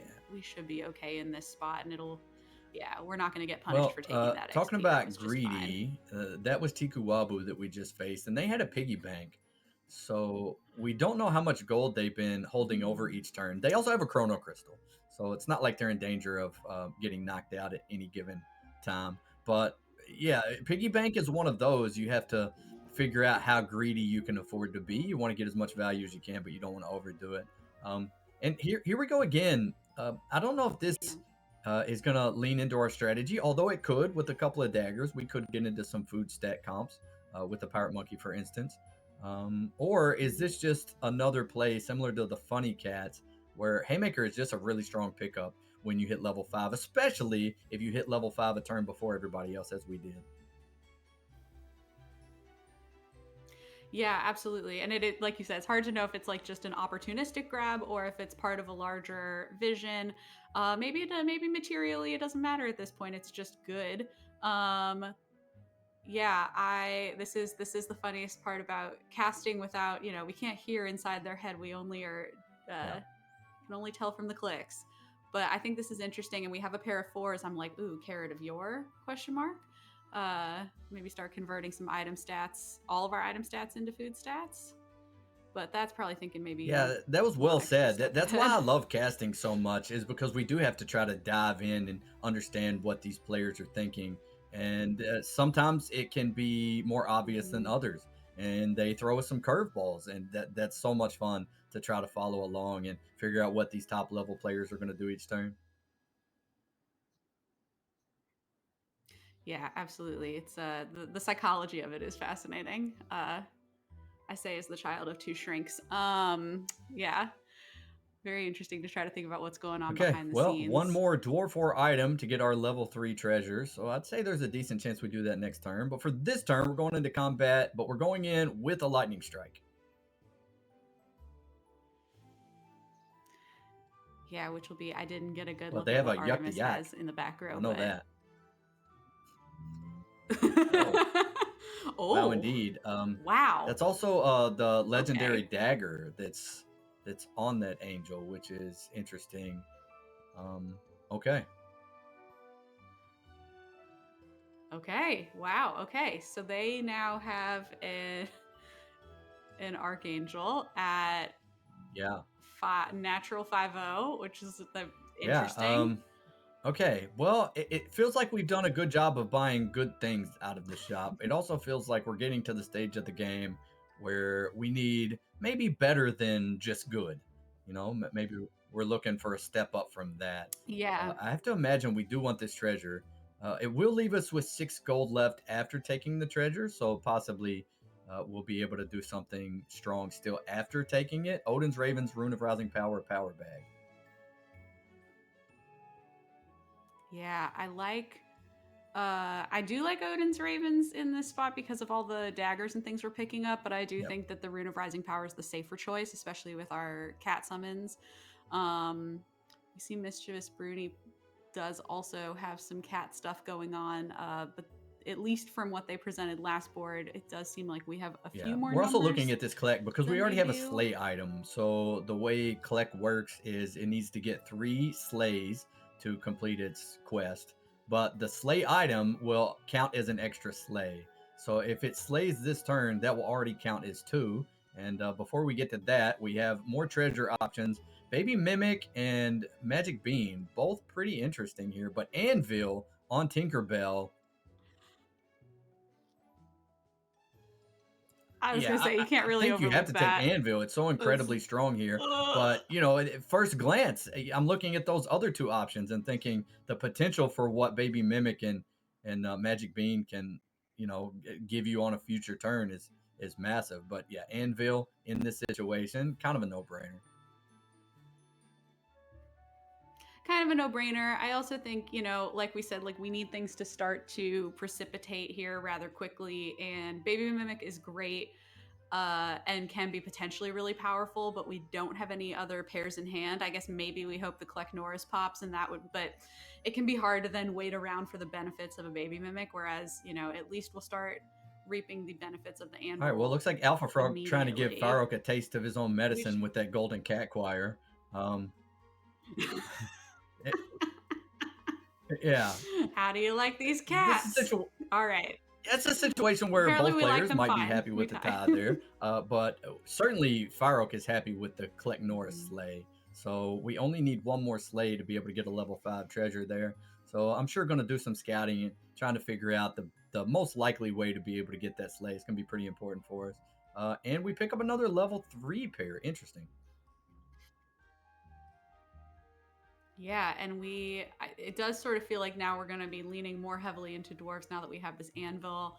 We are, going into 6 next turn, but we have been offered 2 catnips in a Yeah. bottle, and that's also a very strong unit. So, yeah, which way Western Man asks the game, Well, and Smithy it does though. seem we're going Yes, Smithy catnip items. in I a do. bottle. Like Yeah. we do have Rune of Rousing Power, which is a little more tempting to take catnip in a bottle. It has more stats than it naturally would, both the catnip and the funny cat that summons from it.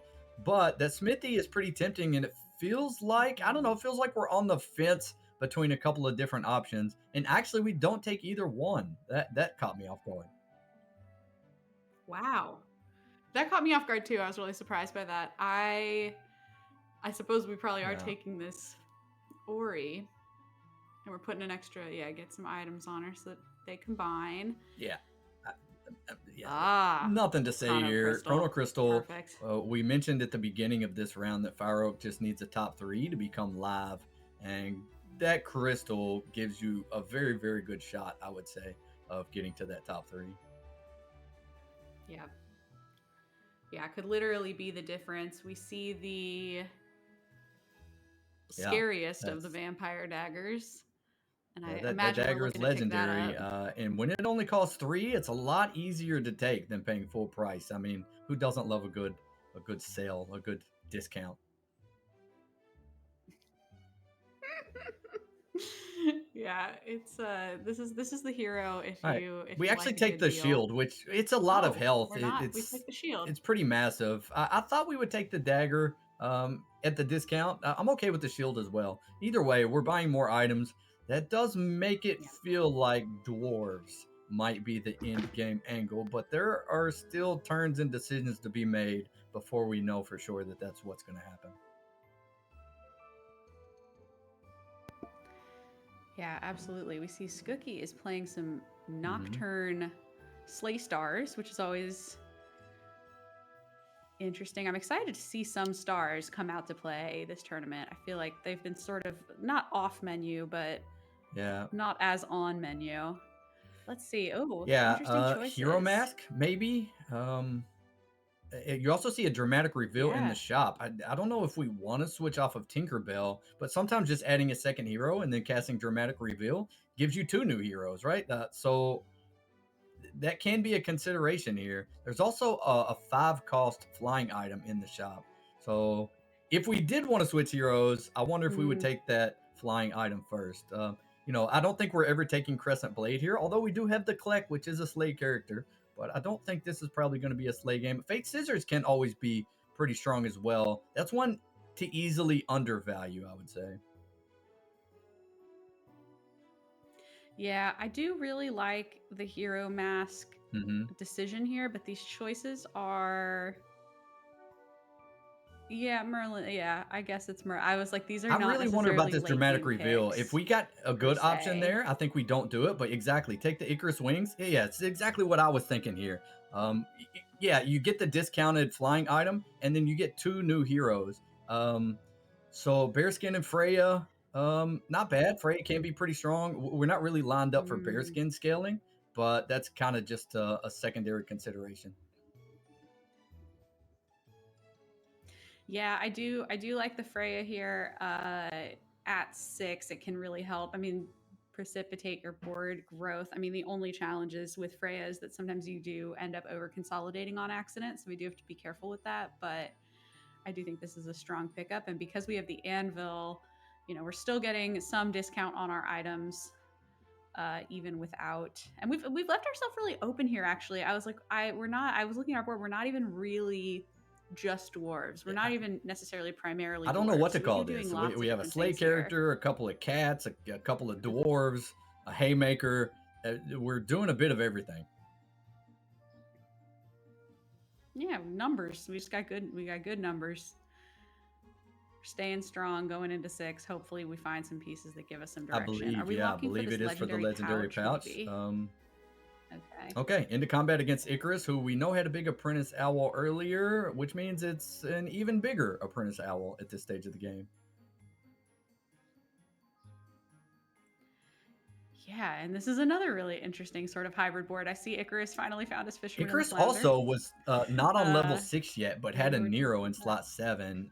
You had to see it quickly because the flying Kleck Norris went straight in for that Nero, but that is pretty early to have a Nero. And all Yeah. right, here, maybe. Okay, so yeah, maybe we want the legendary pouch and the fisherman and the flounder, Ooh. which so the legendary pouch converts item stats to food stats. We have a couple of big daggers. We also now have the fisherman. That's the piece that we saw Icarus not be able to find. Icarus had a golden pirate monkey already. Now we're kind of in the flip side, I believe, of that. We already have the fisherman. I have to imagine that if we see a pirate monkey, we'll be grabbing that. Oh yeah, absolutely. And then we have a little bit of shuffling to do here Uh so huh. that our entrances all trigger the way that we want them to. But this is looking, yeah, this is Yeah. looking So for anyone that doesn't strong. know, entrance And we're growing these order daggers. trigger in order of positioning on board. So from slot 1 to slot 7, there is an order of operations there, and that needs to be a consideration when you have a setup like this. And look how big that Elaine gets just by putting all the daggers, or both of the daggers, I should say, onto the Elaine. Yeah, it's pretty amazing. We were, on turn 1 we were kind of like, "Oh, an Elaine." Turn 2, "Oh, an Elaine." And now look at her.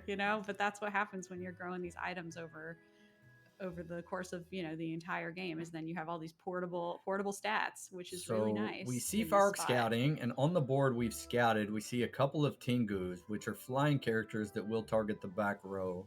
That may be at least part of the reason to try to get this Elaine out of range of the Tengus, but the Fisherman and the Flounder and the Ori, not nearly Mhm. as big as that Elaine. So I'm curious to see how the flying characters, both for our opponent as well as ourselves, we currently have a flying funny cat. I don't know if we're going into the fight with the flying funny cat, but yeah, I would watch that. Yeah, I wonder if we're just trying to knock out. There are things in their back line that would be vulnerable to that funny cat, I believe. It looks like that sea witch would not survive a hit from this flying cat. So, I guess we'll see. It's all going to come down to attack order and RNG here. Okay. Oh, Yep. shuffling some items last minute. Are we happy with Okay. that? Some last second swapping. I think Ugh, Firework all right. probably got to the spot where they wanted. Flying Cat doesn't do a lot when there's a chair, a back protector there. Yeah, let's see. All Wow, right. slaying token. Hoj deals some damage to us. Still 8 players alive on turn 14, which is crazy. We also Wow. see some chrono crystals in Yeah. the lobby. We see Witcher that we're scouting now has a chrono crystal. We have a chrono crystal, Fireoak that is. Um, Wow, this is actually very, very surprising. I mean, these players will know how to navigate their situation, but they're all fighting tooth and nail to try to either become live themselves or prevent other players from becoming live. And now at 6 health, sure we have a chrono Yeah. crystal, but we need to turn whatever this is into a late game comp. Yeah, we Yep. really do. And we do see that pirate monkey has entered the chat. That's a really nice thing to see. We're probably Well, thrilled the about good news that. is I said we need to turn this into a late game comp. The good news, we only needed one character to turn this into a late game comp, and we found it. So, you know, good job, Yeah. Fire Oak. Here we are. Obviously, we will continue to try to improve this, and I don't know if the funny cat is going to plan on sticking around long term here. But yeah, that this is the power spike that we were hoping for, and that we, to be honest, we needed. Yeah, absolutely. It would be nice if we could hold off that Yeah. chrono crystal for at least one more one more round, try to get ourselves, because like you said, all 8 players are still in game, which is, yeah, it's, I mean, it's a testament to the skill level on Yeah, display here 8 players today. alive on turn Absolutely. 14 is not something you expect to see a lot. So we cast New You on Collect, turns into a Dark Twig. Oh, It doesn't feel like we're gonna be switching to Stealth, so I think that's just a miss. yeah, but it was, I don't know. Like you said, it's always fun to see what the mystery unit's going to be, and I think that was a worthwhile go. We weren't going to be buying another I unit also want to point out this just late the in the sheer number turn. of daggers that we've seen. We've also seen Anvil. Our previous opponent in the last round also had Anvil. We've seen a lot of Anvil. I think that has Hmm. something to do with the current meta and how strong this strategy that we're playing right now can be, but also just seeing more items. It opens up extra options, like seeing extra characters opens up extra options. But we've seen a lot of Anvil, more than I would have expected, and we're seeing a lot more stats than I would have expected. Yeah, absolutely. Oh, and unfortunately, we Yeah, do pop that chrono 8 players crystal still here. alive, turn 15. Uh, Still This eight is players wild. in. Oh my gosh. This is wild, and I can see uh, Tikuwabu doing something that we saw in our last round as well, like 0 attack Uh huh. chair front line, and then big guys in the back that are going to get a chance to Oh, swing wait. We multiple pick up a times. second Pirate Really Monkey and interesting. a second Fisherman and a Flounder. This is a massive And a turn. second Uh, fisherman. I don't know how we're going to match up against this specific opponent, but this is the type of turn that makes me wonder, if we just get an extra turn or an extra 2 turns, we're strong now, but we're so close to just really feeling like we can maybe even compete all the way for first place. Right now, it doesn't feel like that. We're at 1 health and just hanging on, but we're just right there on the edge Mhm. of kind of just taking that next big step. Yeah, absolutely. Yeah, super duper productive turn here. And we're just going to see, we're doing so much shuffling. Maybe we're looking to see if we're going to be able to pick anything else up. I imagine, yeah, Funny Cat really needs to leave Yeah, the arrangement here. But if we can survive against Pig yeah. Entrepreneur, maybe we are on our way to, because we're on our way towards massive So yeah, scaling. we're selling out for the pouch, Oh, need which one more. that There you goes go. straight on the monkey. Yep. Smart. Well, Yep. we've got 50 seconds left if we want to use that time. If we need it, we can scout, we can reposition, we can move things. Looks like we're trying to figure out exactly how we want to position everything. We're going to play both Pirate Monkeys potentially. Are we? I think we're probably playing both Pirate Monkeys. Um, and then maybe the Elaine makes its way back in as a ranged character. Yeah, I could definitely see that. I think, obviously with those chairs up front, that does change our calculus a little bit, especially with our wings. Are we going for that We Phoenix? are going for the Phoenix. Oh, you Okay. better work, Fire There's Oak. There plenty we of go. time. Nah, not even close. I Like, wasn't come nervous, on, Sarah. man. You were nervous. I was imagining like you don't even hit the ready button. You just sit there for 40 seconds just to make everybody sweat a little bit extra, waiting in Yeah, this is anticipation for this the is a game to wall start. comp. This is definitely a wall Okay. comp. Something that you don't see a lot of right now, but you can see the merit in it. That the back row, when it gets to continue to attack, it's tough to deal with, and we actually end up in a tie. Does that mean? No, it does not. I Mhm. was wondering if we were going to still have 8 players alive on turn 16. Not only did we lose a player, we lost Icarus, who was somebody who finished third place and had the Wow. potential to get enough points to go live this round. Unfortunately for Icarus, 8th place is 0 points.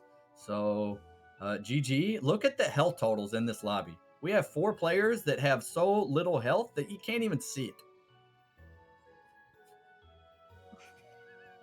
Yeah, I think we had a lot of Chrono Crystal taking this round for sure, which makes perfect sense for all the reasons we've mentioned. We are going up against top board right now, which has to feel at least a little bit sweaty, but I haven't seen yet where this Artemis is at. I know they were Well, working on, yeah, they that's were working on that's Slay before. Now Zillalag, they've got 0 aka Give attack. Free Roll Back. And let me point out, that's the player that played the Yuck the Yak this game. I'm just saying. I'm just saying. We're just saying, and this is not this stream sponsored by All right, this is Yuck the pretty Yak. nice, especially when we have a second pirate monkey. We pick up another pouch. I thought, Whew, and we're starting to get yeah, spicy but here. we are against first place, so you can't feel great about that. Are we in a place where we can compete with them? Well, we hope so. I mentioned not too long ago that we were so close to just taking off, and we haven't done a whole lot since then. So we're still very close to taking off, but we just need to keep grinding out one more turn, one more turn. And it is interesting. We're seeing here the addition Uh-huh. of this new preview entrance feature, taking some of the guesswork out of Yeah. entrance situations, because trying to do fisherman in the flounder math, especially when you're under time pressure like this, is, at Yeah. least for me, not easy. So it is nice to just be able to toggle things around. We see what our stats are actually going to be, and we're once again scouting every other board. Well, it's Wow, nice to scout Witcher. every other Whew. board, but I don't know if we're worried about all the other boards aside from the one that's just in front of us right now, because that was a couple of good boys that we saw It's on that true. board and a lot of stats. Good call on mentioning the preview entrance. That has made it a lot easier to be able to size up yourself as well as your opponents. And oh wait, was I looking at the wrong board? Because I thought we saw a couple of good boys. Maybe it was another board. You were looking. I think it was a different board. I cannot believe there are Wow. still fluffs. Divine Messenger Okay. fluffing. Well, Wow. that was the Okay. We're Yeah, we're that was here. the We're first place alive. We're player, alive. and We're in the it felt top like we 5. got through that combat fairly easily. We also get a ghost fight now, so we don't want to take this ghost fight for granted by any means. These are just the best players. This is turn 17, so they had 16 turns to build a strong board. That's Hoj, by the way, who I believe we actually lost to the last time we Mhm. faced them. So we don't want to take them for granted. We want to continue to just make the best plays we can. I gotta say that dramatic reveal. I don't know that we can really afford to play it, but when you have two heroes, I kind of always want to, even if I shouldn't. Yeah, we are in kind of an interesting spot here because, like we talked about with Yeah. Freya, the risk of over consolidating. If we were to triple this haymaker right now, or triple, let's say we find a triple pirate monkey, we would be left with a really sparse board, which I imagine has to be, at least. I mean, it'd be a good problem to have, I guess, but that's tough, and we got to keep that in mind as we're scrolling for a Okay. triple here. All right. All the pouches. Ah, more pouches, more wait, wait, pouches, wait. more Is that how problems. that goes?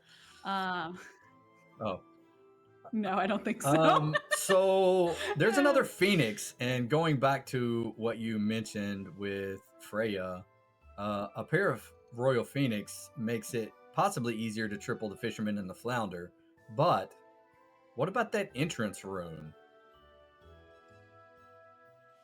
I love the look of that entrance rune. I imagine that is on our mind as we're locking up this shop. I Yeah. do think we could afford both next turn, and that's a huge deal. And as we start looking towards maybe tripling some sixes, I'm sure we're thinking about anticipating drum roll. Like we are in a position where, like, we're very Yeah. close to being terrifying.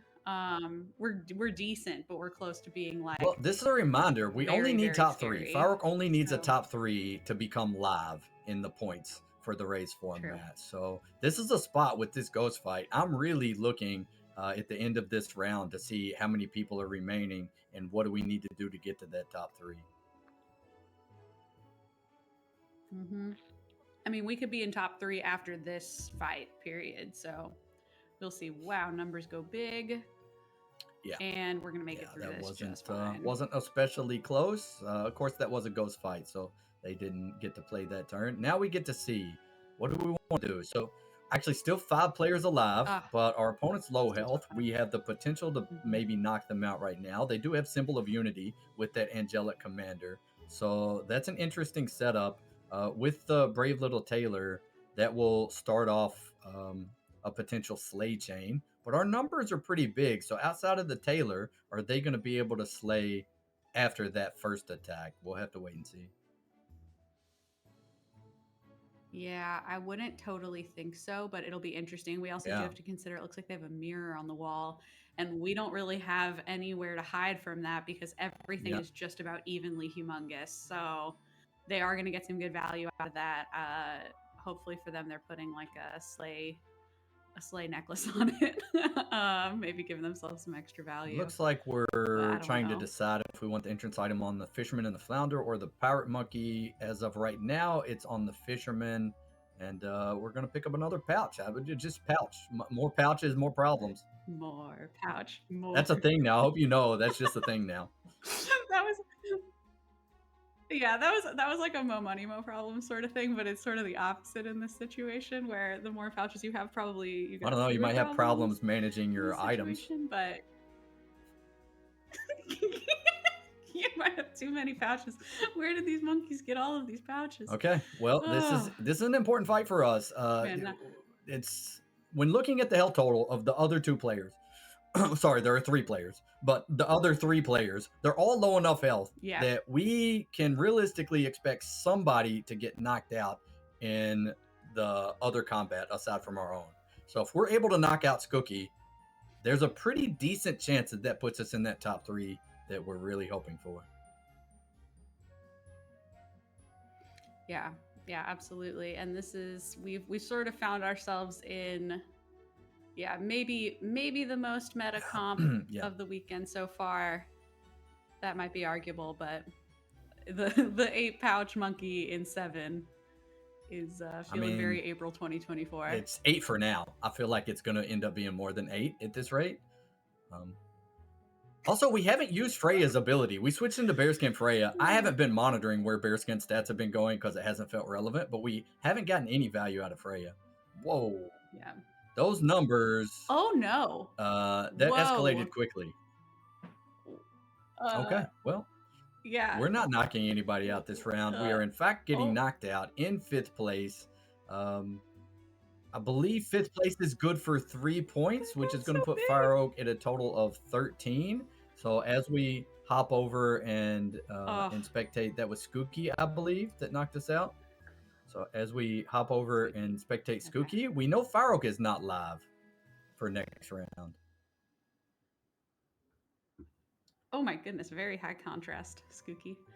Um wow. Okay. So what is going on that we're Well, oh, it's so the a couple of upgraded. things going on here. We have Symbol of Unity, first of all. So it's making the Angelic Commander work on all of the characters, not only good characters. We have the double aura Thank you. treasure, That's what it and is. Sea Witch is an aura. Angelic Commander also is an aura. So we're amplifying and multiplying those. We also have Hero Helix. So yeah, our sleighs are big. We just need to get the sleighs. What can prevent Yeah. us from getting sleighs are shields, though. Our opponent has 3 chairs, which this is the wall comp that we saw earlier, but Skookie is on top of it because we've already played Genie Sandstorm, which is going to pop the shields off of those chairs and allow us to get sleighs. And I think once we get those sleighs, I'm confident that we're in a good spot in this one. Yeah, absolutely. Ooh, we might like the look of that Titania. No. No. I think honestly, the most important thing that we wanted to do this turn, we already did, and that's a way to get rid of the shields on that front row. That could be Genie Sandstorm, or it could Get have rid been of the shields, Blizzard. yeah. Once we did that, it gets a little bit easier for this turn. Maybe we're considering the duelist there. It looks like we're not going to take it. Yeah, I was like, I wonder if we're even looking for our own chair. All right, we're taking the toothpick. Yeah, and we're locking probably for the go first. Okay, well, Yeah, click those just women in the couple moons. seconds left, and we're Give going them to a couple see. extra clicks. We're in a pretty sweaty top 4 situation. A lot of players on low health. We have 3 health. Our opponent has 1. So if there's anything that can deal with these big numbers, though, Huge. this wall comp with this brave little Taylor that continues to take things out one after another. But there's just too many things with too many stats on Skookie's board. So Yeah.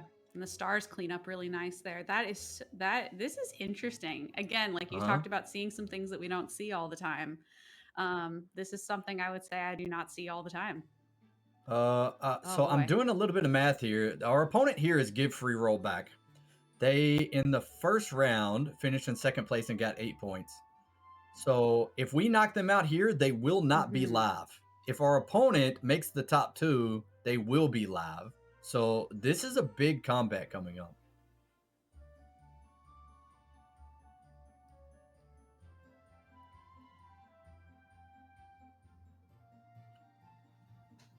So yeah, We could exactly end what up you said. commissioning our own We want to chair. attack first. We took the Smart. blessings and we add our own chair for sure. Um, we're seeing the hand summon as being something other than what I think is actually going to be summoned. So you see the black sheep in the hand. The recent preview Mm. changes, if your opponent is set up to summon something from hand, you can see it. But I'm guessing that Give Free Roll Back faced the ghost last turn, knew they could play a weaker board and hide information. I think that's what we're seeing here. So I don't know what we're going to get from a summon standpoint. In fact, it would not shock me to see multiple summons. So it could be a chain of duelist into duelist, and then something else, maybe a scam piece, for instance, is what I'll be interested to see. Yeah, like you said, when we start getting down to the top two, top three, it becomes less about developing your own board, and then we sort of get into the teching universe of like, how can Mhm. I just foil the other person's plans, which I do think is why Skookie prioritized getting that chair on board, because there's a good chance someone's going to be trying to strike down their back row. Wow, Oh massive. boy, Witcher. Yeah, Those are some big dwarves. Oh yeah, this is knockdown drag out, man. This is the pleasure of yeah. doing tournament plays. Yes, It's this is just tense for it's me, so so it's got exciting to to be tense see. for the players, right? Yeah, Yeah. I'm Also, didn't schwitzing over mention here. that I there's know. meta mimic Boy. for the Artemis player now, so you're gonna have some extra ranged attacks now. But we did get the first slay since we got to attack first, and well, it turns out that it was the black sheep that we were summoning from hand. I'm trying to figure out if these are the biggest stars I've ever They're seen. pretty It's big. close. It's up there. 5-digit Well, stars. I Yeah. said that one was important. That was Give Whew. Free Rollback, aka Zillalag, that just took third place. That puts them at 15 points. Not the 16 that they're going to need to be live, but 15, one short. So as Oh, long as they get anything higher than eighth place next round, then they can become live. But for next round, they don't have the opportunity to win the whole thing. Let's see if anybody does, as we get set up for this last round. I'm going to kind of see who we have remaining and what the point totals are. such a gentleman to be doing all the math here because that is not my bag. So yeah, actually, no, nobody's going to be live next round.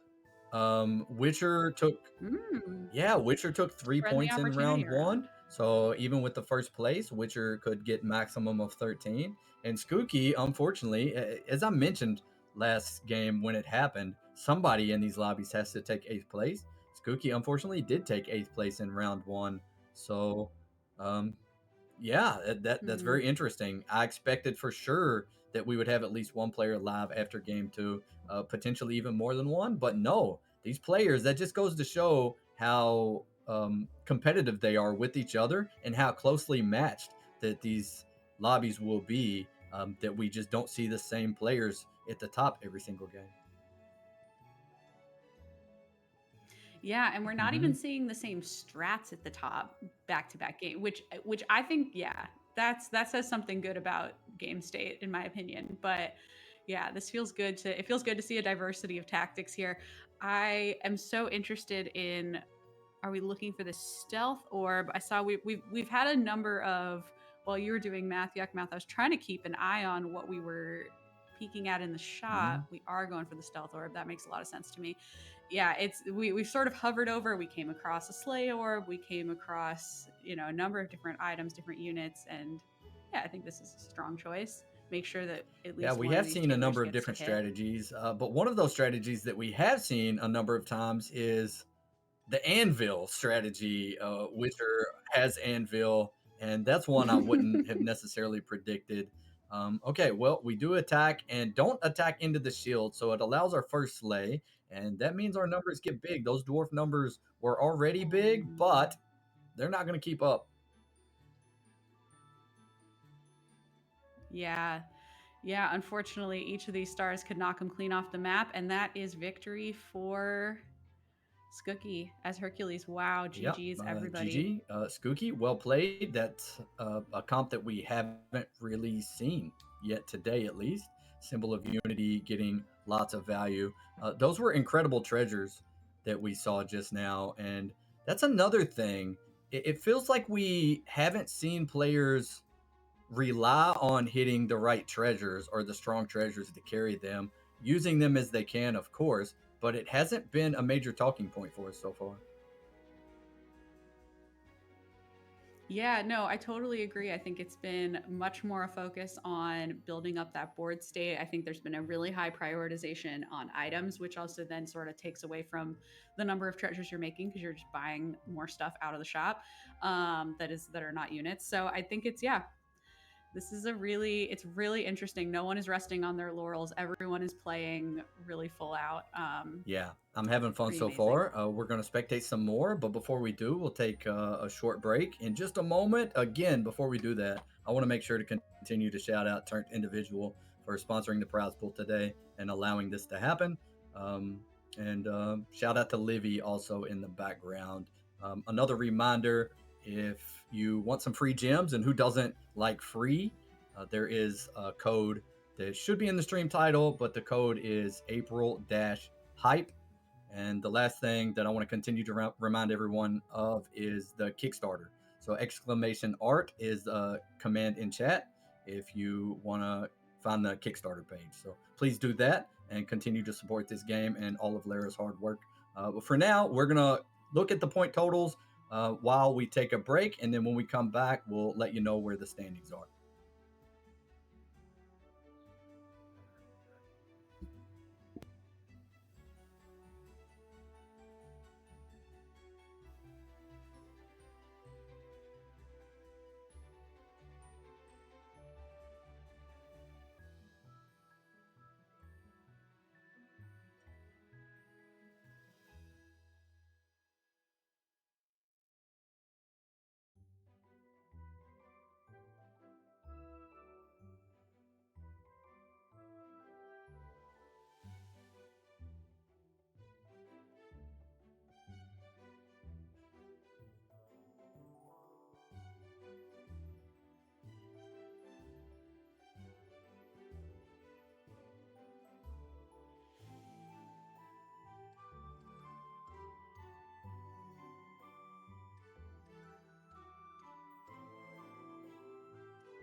All right, I was muted. Okay, welcome back, everyone. Welcome back, Sarah.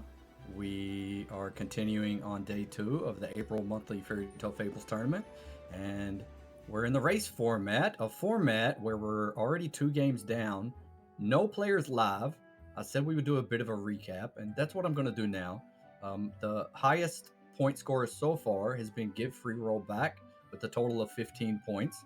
So anything above an 8th place finish in game number 3 will make them live for game number 4. But nobody is going to be live for this upcoming round. So nobody can win the tournament yet. So that means we have at least 2 more games. After Give Free Roll Back, in 2nd place, we have Fire Oak at 13 points. We have Skooky, who we just saw, will get 1st place in that lobby after taking 8th in the 1st game.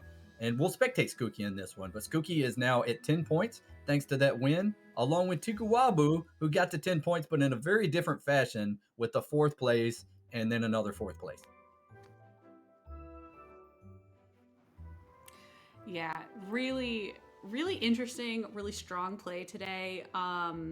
Like we said at the end of last round, it's been fun to see all these different strats come to light. It hasn't just been food pouches, pirate monkey taking the day. It's been it's been a diversity of tactics. It's been lots of different things. We had big dwarves, we've had big sleigh stars, which is exciting to see. We've had big cats, we've had lots of different comps come out of the woodwork. I do think there's a lot of different things in this meta that reward a diversity of comps, especially the loss of free roll, which I still can't get over. Give free roll back as a name change.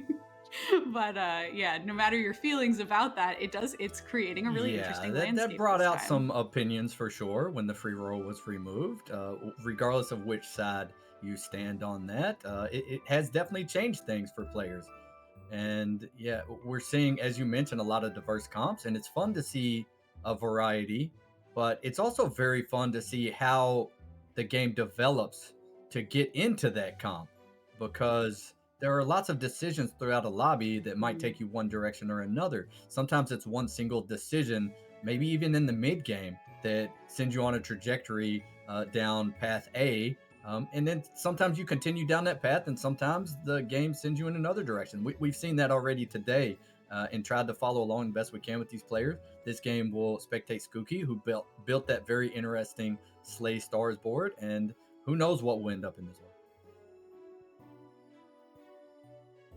Yeah, there's a Disney song that has a line that says, "The thing I love most about rivers is you can't step in the same river twice." I'm like, that's how I always feel about Fairy Tale Fables, is like every single little turn, everything leads you down a specific path. Every single choice point sends you down a different direction. You're never really stepping into the same game twice. It's always changing, it's always flowing, there's always new directions.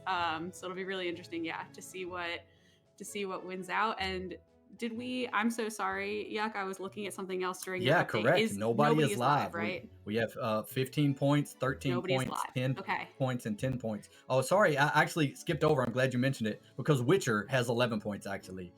My apologies to Witcher, who we saw get 2nd place in that last lobby. So, yeah, we have some players that are knocking on the door of becoming live, but right now, nobody can win the lobby. We have at least this game coming up and one more after. So as soon as the players are ready, I don't want to delay any more than we have to. We're going to spectate Skooky, who won that last round. And yeah, as soon as we get into the next round, we will.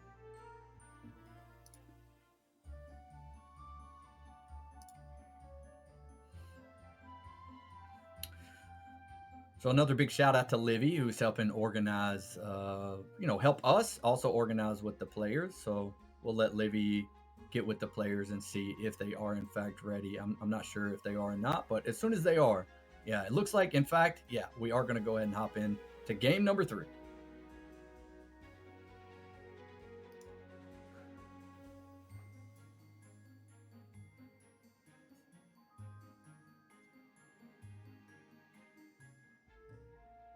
Yeah, the anticipation. Yeah, we're just gonna we were taking some quiet time just to let the anticipation build.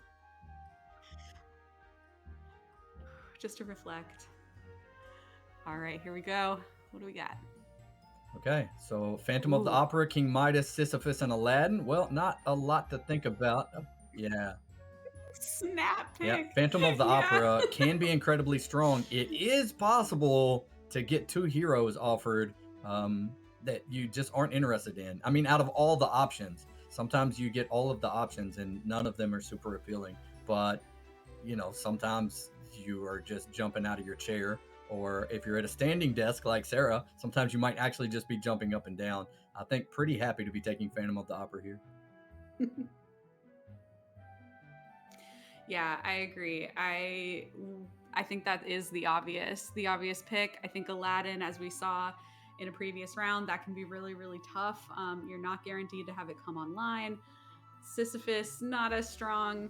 Midas is all right, but yeah, Phantom of the Opera. I mean, you can really the high roll potential is huge. And are we gonna have another Yeah, turn one the parrot pirate is interesting game? here, but we're also facing Bruni, who gets extra stats on their evil characters from the start of the game. So it's not like we have anything in hand that we're trying to buff from the parrot, but we're less confident that we would be able to, in fact, slay here because of this matchup. I'm seeing some playful emote spamming. I love that. Morale is high. Players are feeling good. Okay, Tiku Wabu is playing the mischievous Bruni, and they did in fact pick up an evil character. In fact, it's a black sheep, so that's big enough to deal damage to us. That is one thing. Phantom of the Opera starts with less health than a lot of other heroes. You will potentially gain health depending on what heroes you swap into later, but you can't love being down to 24 already after turn one. Yeah, it is a little dangerous. I do feel like the biggest pitfall with Phantom is, you eventually do get your dramatic reveal, but sometimes you've taken so much damage that you don't have enough leeway to really make anything out of that transformation. Now, that said, these are incredibly high level players. They've been able to make a lot out of a little in a lot of different situations all day. So, that may not be as much of a consideration this high up the skill So I chain, but really we'll like this see. We'll turn see what for all us. We pick up happens. a dagger, a one cost dagger, and that's economy. We love that. We were able to spend our 3 gold efficiently. We also picked up a second parrot. If we can attack first and we can have one parrot buff the other, we can then swap them next turn and continue to swap them back and forth and make them more viable for longer and later into the game. So attacking first here is meaningful not only for this fight, but potentially for future fights as well. Yeah, Yeah, we absolutely. And did. it looks like we did attack first here. Are we going to Yeah, it's consolidate is now the interesting. There is question. some merit for combining, but also I don't hate having them separate right now and alternating them back and forth. But yeah, it looks like the opportunity for a treasure is a little too tempting here. Library card, cobbled roads, and farming tools. Interesting options. We actually skipped largely, I think, because there's a one cost item in the shop. No, in fact, we're planning to sell the item and buy another character. I do think we could have bought the one cost item before free rolling in case there wasn't a character we wanted in this shop, but this works out pretty nicely. Maybe true. Yeah, now the question is more parrot? Question mark. Yeah. Or are we going to go for a The support? awkward thing when What do you you think, Zach? combine a character early is you lack characters on board, and it looks like we are actually only going to run the 2 characters because we want the value of the golden parrot for sure, but that means we're losing out of the value of the Mm-hmm. board farm boy by only having one character behind it. So we're sacrificing some tempo for the potential upside, maybe even huge upside of this strategy. Uh, and in fact, we don't attack first, and we do take damage. Ooh. That's unfortunate. Yeah. Yeah, not ideal. And Yeah. everyone is parrot gaming in the house tonight. So, yeah, this is interesting. I was also looking at that dachshund. Is that going to come into play? We do have a farmer, Yeah, but it's awkward. okay. The dachshund is good, of Not course, great. but Yeah. it's awkward because you kind of want it by the farm boy, but then what do you put in the back row? Um, it's an interesting spot. Yeah.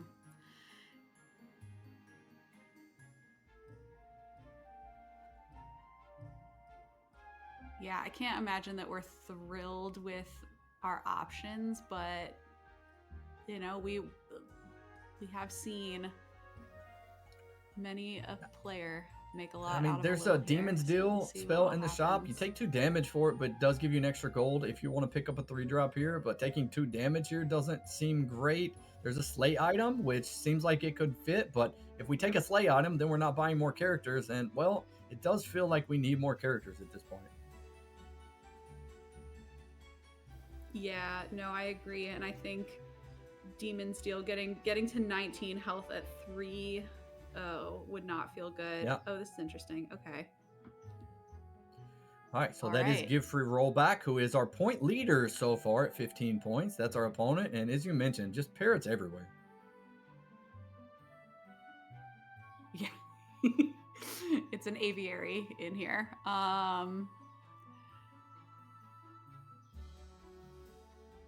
Interesting choice with the chameleon. I wonder if we're thinking Yeah, because looks we like have we are going to some. try to Oh, are buff we it going in to buff it in hand, and then hand? my assumption would be once we hit level 4, we would try to find a way to get it on board.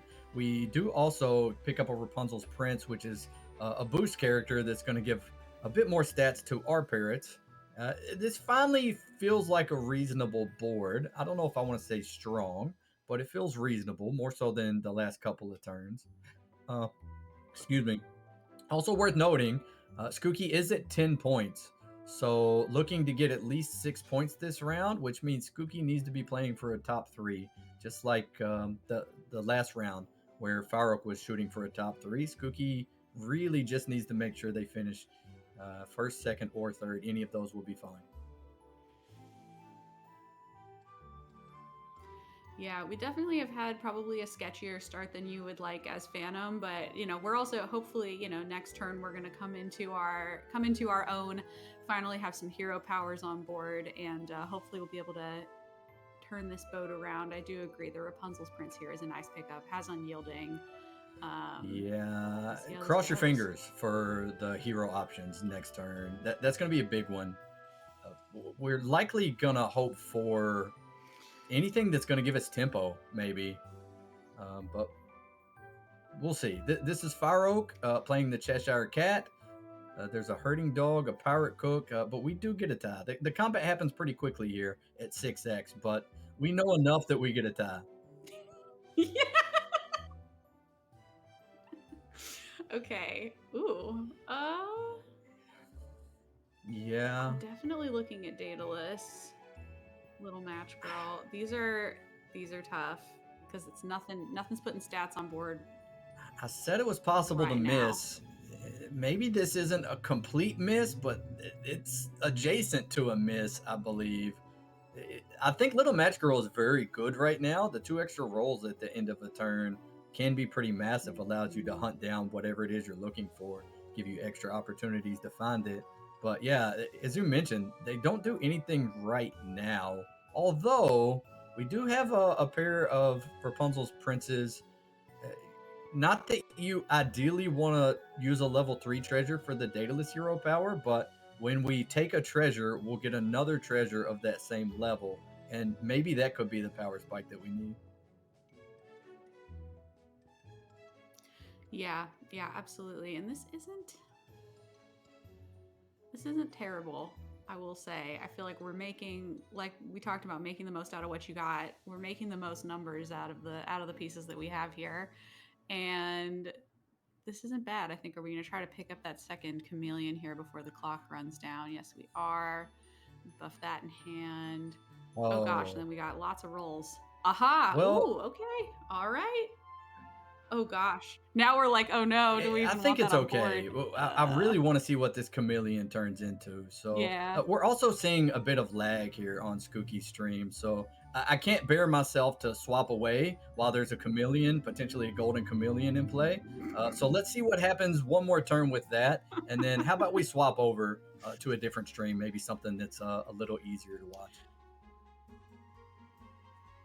Yeah, I'm cool with that. This is oh, all right. Okay, we do take a treasure. It's Slay Moon, followed up by Baby Mimic or Chrono Crystal. Baby Mimic has potential, but the crystal allows you a lot of opportunities to greed where it may feel uncomfortable to do so otherwise. I kind of can't imagine not taking Chrono Crystal, especially as Daedalus. You're not even really sacrificing, you know, you What do still we have know? 3 other treasures. Ares helmet. Wow. What do we I know? mean, We're not in also, not in day this is 2. tempo, right? This is stats immediately on board. Worth considering. Yeah, Also, if you can put those stats, the health worth specifically here on considering. the chameleon, maybe it slays and survives, which then makes it much stronger for this upcoming combat. So I like the Ares helmet. It's not the direction I thought we would go, but I love to see it. Yeah, I do think it's worth prioritizing in this spot because of that chance for that level 5 unit that could really pull us back, put us on a path. Uh wow, yeah. I'd really love to see that Positioning slay. does That'd be get a very little bit exciting. uncomfortable sometimes with the Dachshund. You see, we now have the Farm Boy in slot 4. I mean, probably we don't really want to have the Farm Boy for much longer, but we've got it for now, and it looks like it is going to go into the fight in slot 4 as we play another spell on this Chameleon. We're really investing pretty heavily into this Chameleon, so we're hoping for not only a slay, but for it to turn into something that we're happy with. Oh yeah.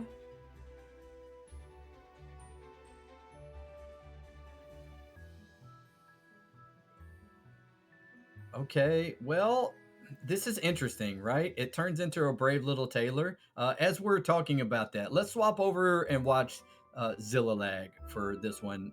We watched Zillalag already. We Okay. know that stream is pretty smooth and watchable. Also, Zillalag is our point leader. So we see the chameleon turn into a brave little tailor. Great character, not what you want your chameleon to turn into, though.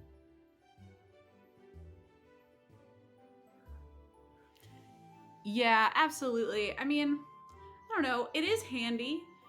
You could put a slay charm on it. You could, I mean, I don't know. There's potential there. Um yeah, is it the most ideal though? Yeah, you're right. No, it's not. But could be. I mean, I always think it could be worse. But yeah, it's not the kind of tempo piece that we really needed. All right, let's start wrapping our heads around Yeah, what I feel like ftfbot anytime you tune in to is working Zillilag's here. board mid game, it takes a moment to really grasp what's going on. And I mean that in a complimentary way, of course. But yeah, there's some things going on Absolutely. here. Like, why do we have a 1410 retriever that we're summoning from hand? I don't know for sure how we got there. It's Demeter, apparently. Yeah, okay. It's probably just Demeter stats and no more than that. But we have range characters in 1 and 2. We're summoning things from hand. I do know that Zillalag loves to take advantage of the extra board slots with the duelist. Yeah, we this is there's depth of flavor to this board. A lot to chew on. We did Yeah. cast a unstable growth, so we are hoping to get ahead a little bit here, and we'll see if that works out. We do have those big rangers, which is yeah definitely something that you'd like to do with Demeter. Yeah, it's a little risky to play experience, but if you're confident you're going to win, it can be pretty massive. And we're strong. I mean, we're Demeter, so we've been scaling just passively, really. As we come up against the Sundiata, it does look like Alpha Fro probably cast the Sundiata Ascendant spell on the Owl, but just isn't really that big yet. Yeah. Oh, and unfortunately we do tie, so that Yeah. unstable growth Unstable growth doesn't work, but yeah, but the way it it happens needs is you time. do still get one shop on level 5. Even though we're not on level 5, it sees us being on level 5 just for this opening shop. But unless we want the Uther, that's not really going to benefit us here. Yeah, absolutely. Although, there is a Grimm's Twist. And yeah, this is something you can do. And I like this play. I don't know that I like the outcome, but I like going for a different 5 here. Purple Fluff doesn't seem to fit.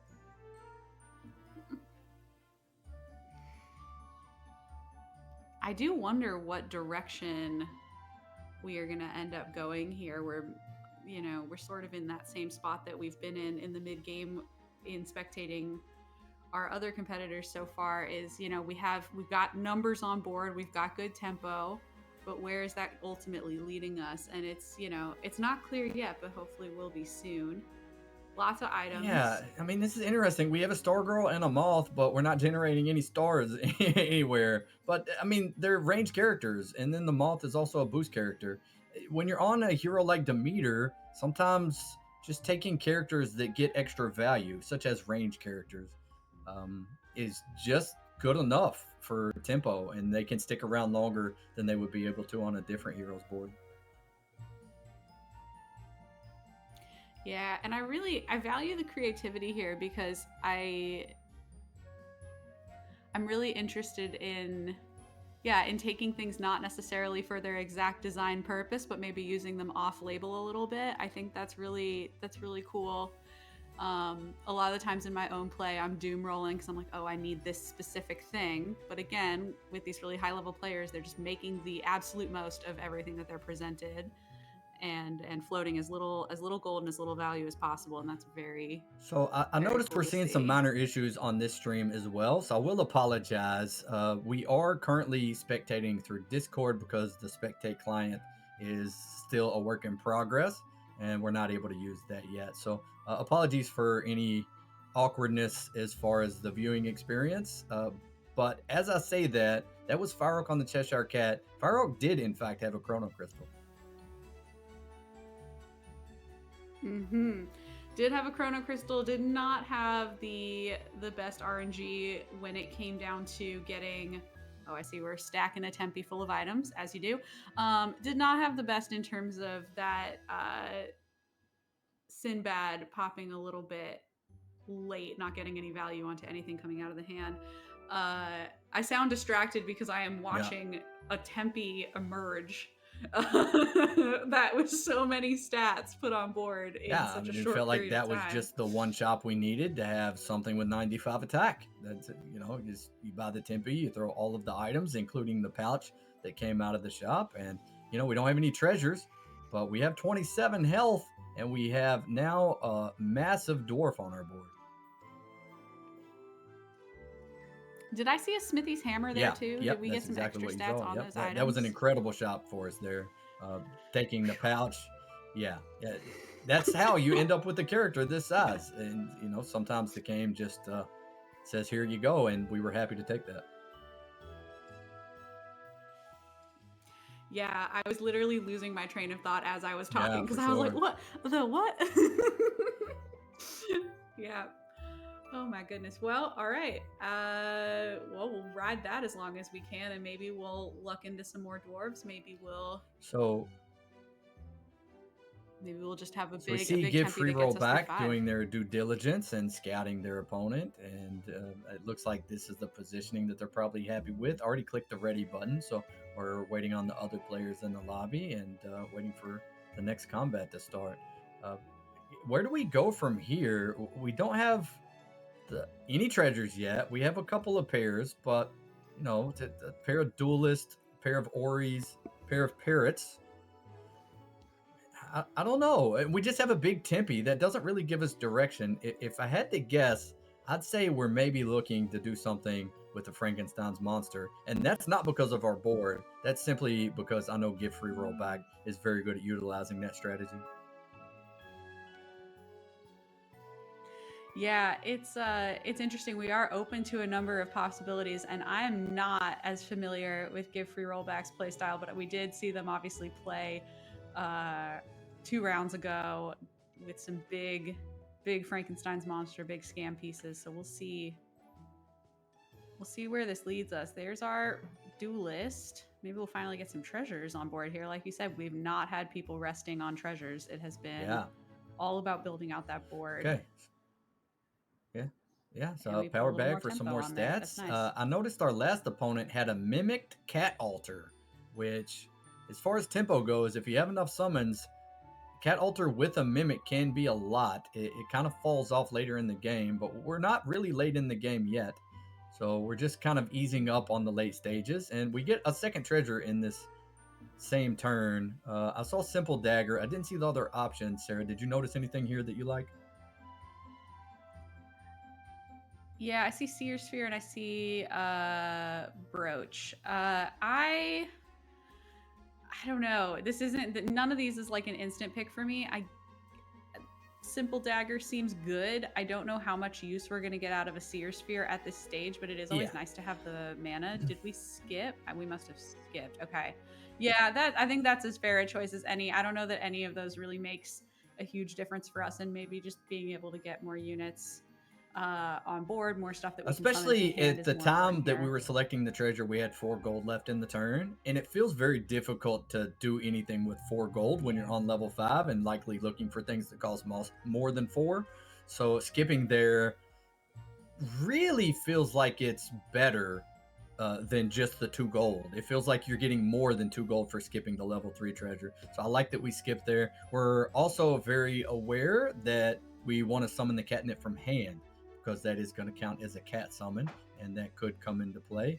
Um, so we're going to summon the Tempe and the catnip from hand from the Golden Duelist, and then we'll let the Tempe hopefully carry us, I think.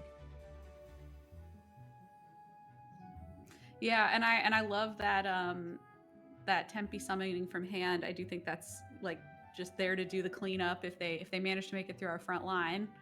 You know, they'll just be on sweep up duty. They have a pretty soft back line, and we'll see what all happens here. I see Skookie still has that early Tailor, which is now just a normal on time Tailor, but did put a Slay Charm on it. So maybe they're trying to do something with that. I do think that's the Yeah, best way to and we saw maximize Skookie that with a pretty value. tough early game. They were trying to stabilize, but unfortunately, they're just not able to. That Golden Chameleon turns into the Tailor. It's fine as a character. It's very good as a character. It's not necessarily something you want ahead of curve. And we actually knocked Skookie out. GG to Skookie. Yeah. Unfortunate. Skookie, because of that 8th place, will still be on 10 points total for for the day 2 of the tournament. Yeah, GG indeed. All right, more pouches. More pouches and Yeah. not locking for that second Tempe, which I guess makes sense. It doesn't really feel like that's Yeah. necessarily where we're going. He's just We're there to hold also stuff and headed to look level pretty. 6 next turn, so locking a shop as you're leveling up, regardless of what level it is, always feels a little difficult, a little painful. Yeah, absolutely. Wait, do I see a All right, Tanuki let's and some see. monsters on our opponent's board? I definitely do see that. Somebody's been listening to the Monster Interesting. Mash. Very interesting. There's also a golden Galahad with the pirate monkey. Yeah. So the Galahad will share stats with the pirate monkey, which will then, if the order is right, because entrances happen in order from slot 1 to slot 7. So as long as you have the pirate monkey positioned after the Galahad, the pirate monkey will then also share those stats, and it's going to be a lot. Yeah, absolutely. I think that's it's a use of monkey that we haven't seen yet today, and I think that's nice. They've got a huge chair, lots of chairs out here today, which makes good sense. We got some big So rangers at on the the back start we of want to this lobby, protect. if we were going to pick one hero, not necessarily the player playing the hero, but one hero that would still be at full health on turn 12, I don't think I would have picked Bruni personally. Yeah, I don't know. I really think Bruni is strong in this kind of setting because you just get off on such you're on you get off on such a strong foot. Like, you are at an advantage to everybody else in terms of like getting those extra points on board early. I mean, if you find the evil units. But yeah, no, I guess in terms of like the real early game power here, I do see this there's a Sundiata that's now picked up. Oh, but I guess the Dino would have been more recent as a hero mask, but that would have been a great out the gate combo. Okay, so the shielded chair is able to survive the More ranged attack and Slicers. then attack right back in. Yeah, this is a difficult comp for us, but we are summoning some things from hand, and that's going to make this close. Not close enough that we can protect our health completely, but we take minimal damage down to 20. Yeah. Where are we going? Yeah, so we have a boost ring already. It looks like we pick up a Merlin. I'm still not 100% sure what the game plan is going to be here. But yeah, now that we have the boost ring and the Merlin, I think there could be some consideration for the Arthur. but we also have the double catnip that we're summoning with the duelist. So the cat queen just instantly provides stats to our board. Mm-hmm. Yeah, and we've left ourselves open to a number of paths here. I guess this is the point where being open to too many paths almost becomes a little bit of a liability, but No. we're not in like trouble by any means. The one We're at thing 20. that can get a little bit clunky here is our positioning. Because of the cat queen, we definitely want to summon both of these catnips, but we have ranged, unyielding, and a duelist. So we're going to need our opponent to help us out with that. Yeah, I'm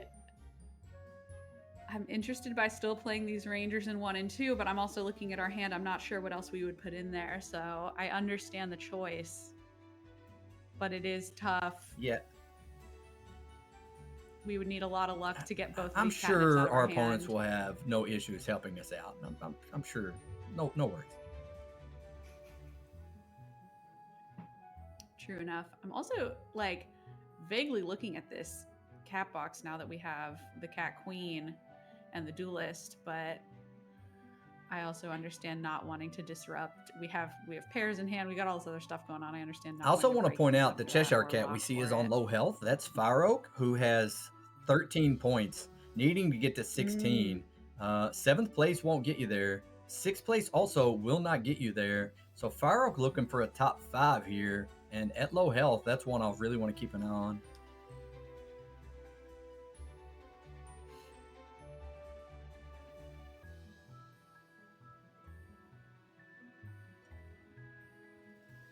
Okay, Icarus and a big owl. Name a better combo.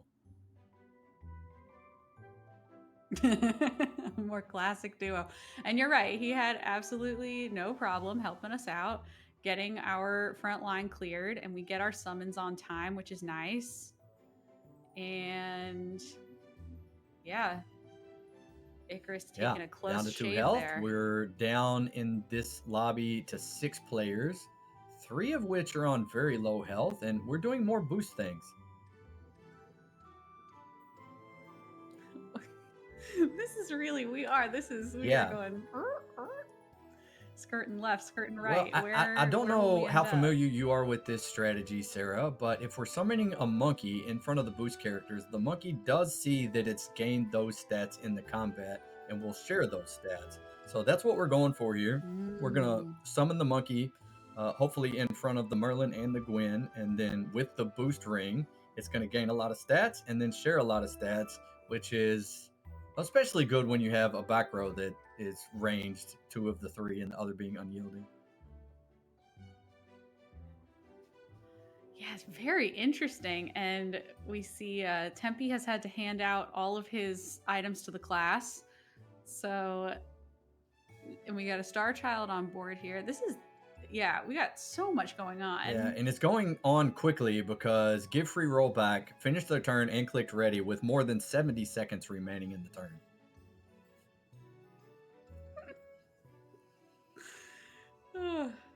Yeah, that gives us time to talk about what's going on outside of the game that we're watching, as I'm monitoring not only Fire Oak, but some of the other players that are still, in contention to become live for next round. The more players that are live, the scarier it is for everybody that's not. So all the players should be really keeping an eye on that.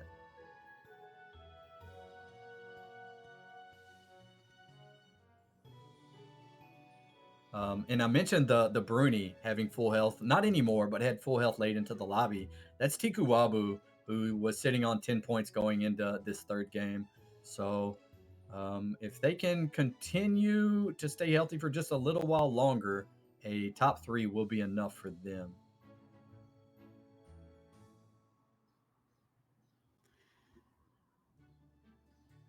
So Tiku Wabu, Give Free Rollback. We'll look at it again. We'll look at it again at the end of the round. I'm just trying to kind of keep an eye on it a little bit as we progress through and have some time. Yeah.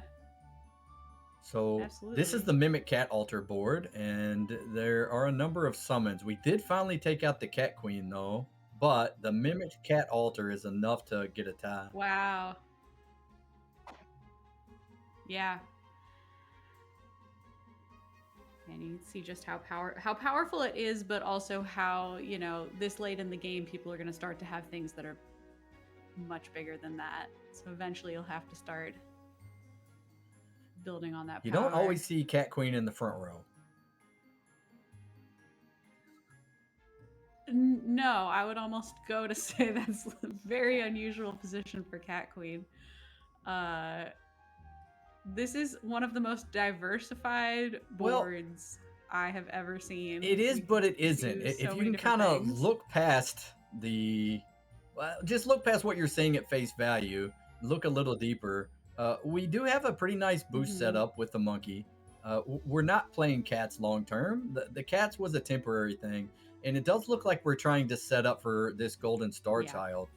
Stars, if they're big enough, can be quite strong, especially if your opponent doesn't have summons. Stars fall off a bit if you're playing against summons, but yeah, we take Divine Messenger, we have a Golden Star Child, and Ugh. this is starting to Yep. really shape up. I think I see where we're going from here. Yeah, it's almost like as you were narrating it, it just coalesced. Yeah.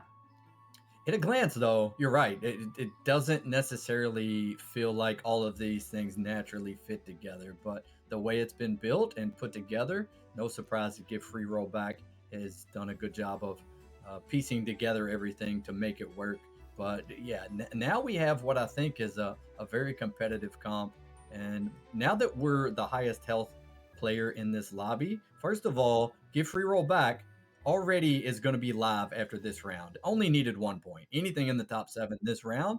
But what I think you want to do now Hmm. is try to prevent other players from getting enough points to be live. So we're still playing for first, but we can actually greed a bit here and play specifically for first. We don't have to go for that, settling for trying to get third because we need that. We can just go all out here and try to win. Yeah, 100%. And as you were talking, I was sort of drawing in my mind almost like an invisible line between the units. And you're right, you can sort of see, you're like, okay, so the Star Child is boosted, creates a big star. The extra cat summons give those stars time to pop. We're summoning stuff from hand that's benefiting from the boost, and then those things are benefiting everything else. There is an invisible string that's sort of tying the whole thing together. That you're right. It's on a 201 kind of level. You would have had to take the prerequisites in order to in order to understand what this comp is doing. Uh, but it's So a thing that's of the double beauty. boost rune that we just picked up and put on Lady Guinevere. We also saw our last combat against Cheshire Cat, played by Farouk.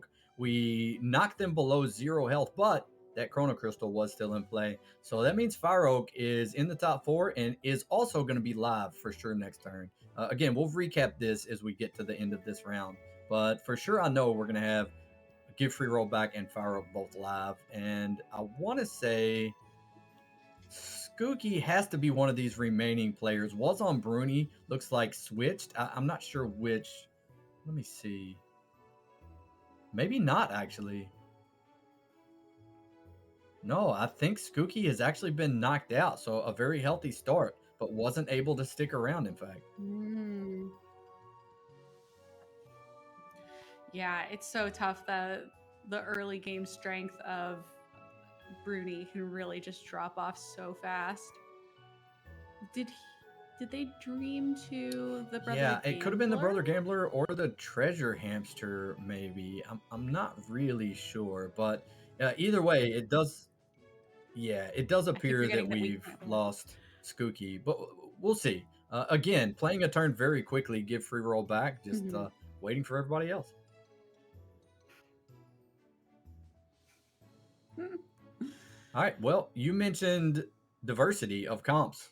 I'm sure we haven't seen this comp yet today. Yeah, I am. Is boost cat Yeah, stars hand that. summons? Yeah, That yeah, that that's old the one. chestnut. All right, let's see what Witcher has going on here. Ah, maybe trying to replicate some of the Yeah. success of last round's winner here. We got big Yeah. Nocturne Slay Stars here with Symbol of Unity again.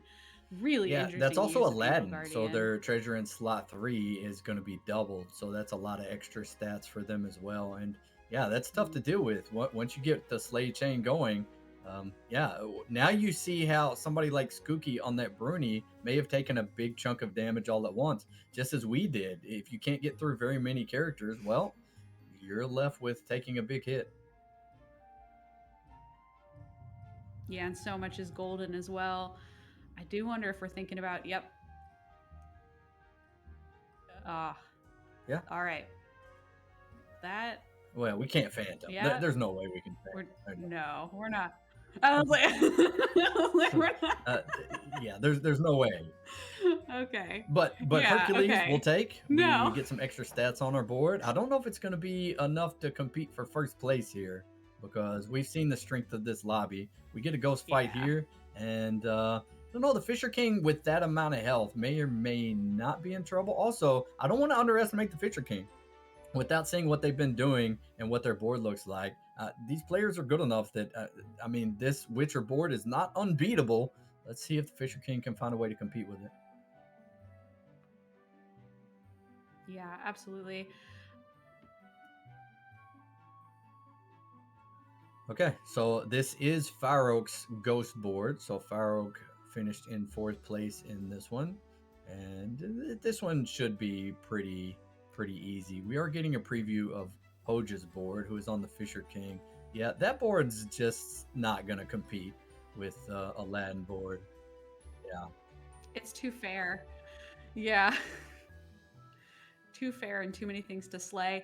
I almost wondered if free rollback was hovering over the Phantom just to be cheeky, like knowing that we're yeah. I maybe in the think back of their maybe that mind they might was know the that we're case. Yeah. watching. I Oh also gosh. think that may have been Yeah. possibly, maybe they're just scouting ahead for themselves, but maybe helping us out by hovering over the Fisher King. Oh yeah. Well, we appreciate it. So there is a lot to keep track of. You can see I've got my pen, I got my my paper. I'm taking notes. Oh my goodness. All right. Golden Monkey. Yeah. We need Philly Stone. we need a lot to I don't know if happen any of here. that's We do enough. take Philosopher's Stone, which doubling up the Gwen, which has the boost rune on it, that does a lot. Is it enough? I'm not convinced it's enough, but we're gonna give it the best effort that we can here as we pick up another boost ring. Yeah, I think this is really, and I thought that the stars meta was over. It's just a different route to stars, I guess. Stars are tough because you really have to be pulling so many things out of the hand to make up for how many things they're taking off your board. And we're pulling some stuff out of hand, but it's only a couple, only gonna take a couple of those Looks like stars off the board. Talking and watching. looks like at the same we're time. trying to figure out, and I mean, maybe we're looking for a cheeky play here in trying to play fewer characters on board. If we play fewer characters, it maybe is harder for our opponent to slay. We have a little bit more control over what they'll attack into. It seems like that's what we're doing. Maybe only playing the Golden Duelist in the front row. As I say that, it looks like no, we are actually getting the catnips. Unfortunately, our opponent will be able to slay that duelist, so that wouldn't be ideal for us. But if yeah, no, we do actually just play the one character. When we summon these characters from hand, the characters from hand will gain stats thanks to the Golden Monkey and the boost, and that may allow us to prevent slay. So I think that's the thought process here.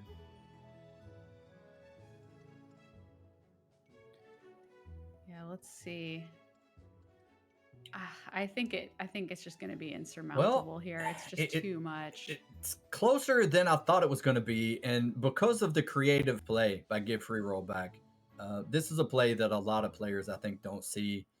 It's hard to see a play like this. As I mentioned, it's just creative. You play a golden duelist not Mhm. because you want to play down characters, but you're trying to prevent slays. This is the one way you can do that. We did actually prevent one slay Mhm. after we got the summons from the duelist, but it still just wasn't enough. Our opponent was too strong there.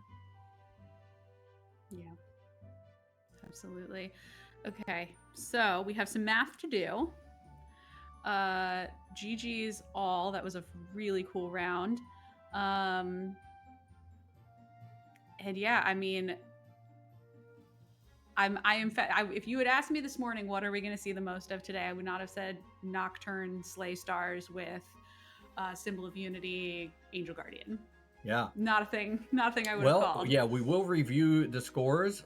We are at the point now of day two where at any point it could be over after this. Starting this next round, we'll have to see who and how many players are live. But if any of the live players are able to win the lobby, we're done for the day. But if you're hoping for more action, there's the opportunity for that to happen as well. Because if the live players don't win, that means we keep going until one of the live players do in fact win. So we're gonna head to a quick break, just a couple of minutes, let everybody regroup, maybe get a drink or whatever they need to do, and we'll be back shortly.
And welcome back, everyone. We are three fun rounds in to day two of the April monthly Fairy Tale Fables tournament. I'm having a blast alongside Sarah Day Arts, and we're at the point where we have some players that are in fact live. I'll go over those in just a moment. Sarah, anything you wanna add? Anything we've seen so far, or anything you're looking forward to? Definitely looking forward to seeing what kind of comp comes out on top this round. Really looking forward to seeing. I think we have three folks currently live, if I'm doing my math right. Excited to see if we are going to see a winner here or if we're going to keep going. My afternoon is clear, so I'll be here all day if they want. But yeah, really, really excited to see. There's been some really unexpected twists and turns today. It's been a pleasure to watch. So yeah, just excited for more. I think I need to Yeah, pop over to the as you correct hop stream. over, we do have three players who are going to be live. So if any of these three players win this lobby, then we're done and we have a winner. One of those players we're going to spectate. That's going to be Witcher. We're going to spectate Witcher this round. Also live are Fire Oak and Give Free Roll Back. And then on the outside looking in and hoping to play spoiler, the other five players, we have Tiku Wabu at 13 points, Skooky and Hoj both sitting at 10 points. But then we have Alpha Frog, who hasn't had the best day so far. But this is what's great about the race format. Alpha Frog is not out of it. You can have a couple of bad games. You are literally never out of it until it's over. Because if you can win the next lobby and then win the next lobby after that, then nobody else can win the tournament. If you chain together first places, which is certainly possible, hard to do, of course, in these difficult lobbies, but it's still anybody's game. Yeah, absolutely. And I do think that's what's so exciting about this format is from here on out, everything is going to be a nail biter. Everything is high suspense, and that makes it, yeah, both very exciting to cast, hopefully enjoyable to watch at home. Um, yeah, shout out to, I haven't really been keeping an eye on chat, but shout out to chat and everyone watching. We hope you're having a great time with us. This is a fun way to spend a Yeah, Sunday we appreciate morning, the in community my and opinion. everybody that is able to spend their time with us today. And speaking of time, I don't want to waste any more time than we have to. I like getting right back to the action. So I'm not sure if the players are ready. We'll let Livy check and see. But as soon as they are, we're ready to see what Witcher's going to do this round and if this is going to be the final round of the day.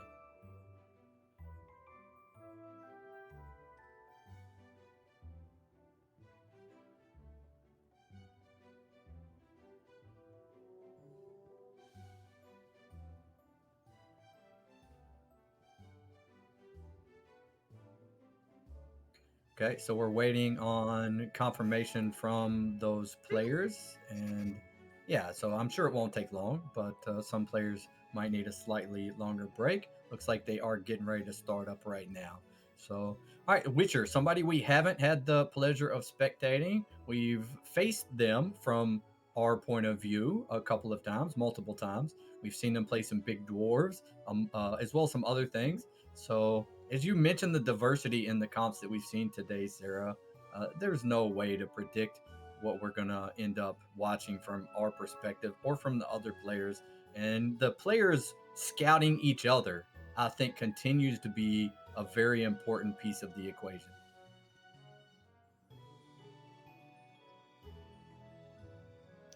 Yeah, absolutely. I it is something I do love about this game is that it does have that scouting feature built right in.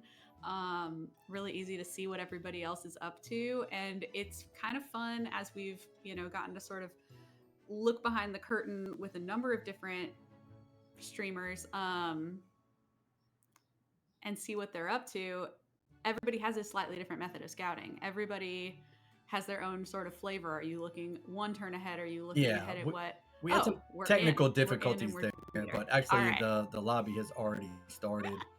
Um, okay, looks like maybe they're remaking the lobby. Oh, Yeah, so I'm not exactly sure what misfire. happened there Yeah, based on what we saw, that's all but right. they're gonna sort it out in the background. And thank you for Livy helping with that. Yeah, so as far as the scouting, I also want to go Absolutely. back to the entrance effect preview that was recently added. We did talk about this a little bit earlier, but you said it's easy to see what your opponents are up to. Without that, before that was introduced, it wasn't always easy to see exactly what they were up to because the entrance effects really changed the look of a board depending on what comp it is. And now being able to see what it's going to look like after the fight starts is pretty useful and vital information, I would say. Yeah, and same with being able to preview what they have in hand. You know, before you would see a duelist on board or a crewmate on board, and you would have no idea what's in that hand. It added this whole element of surprise that was sometimes a little unpleasant. Uh, and you know, now at least you can have some sense of what they have cooking back there, which I think is a reasonable nerf to the hand summon strats. Uh, yeah, no secrets in this game. All right, I see this lobby's rebuilding. Get everybody. Yeah, hopefully it doesn't take too long. It shouldn't. Just got to get the all the players organized and back into this one, and we'll get fired up as soon as we can. This upcoming is round number 4, and as we've already referenced multiple times, this one is the point in the day where it could be a winner take all situation. We have 3 live players as a reminder. Those are Fire Oak, Give Free Roll Back, and Witcher. So we'll pay attention to what everybody's doing in the lobby, but we'll pay extra special attention to these 3 players in this one as we're spectating one of them in Witcher. Yeah, it's too hard to say. My the gamer in me who wants to gamify everything wants to like make a game out of betting whether this is it or whether this isn't it. Uh, but it's so hard. It's literally so hard to know. I don't even know who would take the over and the under on that one. I really feel like it could go either way, 50-50. I could really see one of these other players pulling it out, going live. We do another round. I could also see, you know, these 3 folks who are currently live have had a great day so far, and they could keep that rolling. Sometimes you get that momentum, and Well, it really it's helps interesting power if you you through really break it down. over the finish One of line. the players that's live is Farouk, who has 1 first place, but also a 5th and a 4th. So consistent for sure. But can you Mm. count on Farouk to win the lobby? I mean, certainly has a chance, but it's hard to say. Then you have Give Free Roll Back, who is the points leader, but doesn't have a first place yet. 2 seconds and a third. So that's incredibly consistent. You know, Mm. we might expect Give Free Roll Back to run very late in this lobby, but actually getting that first place, it's a bit of a different story when you're up against this stiff competition.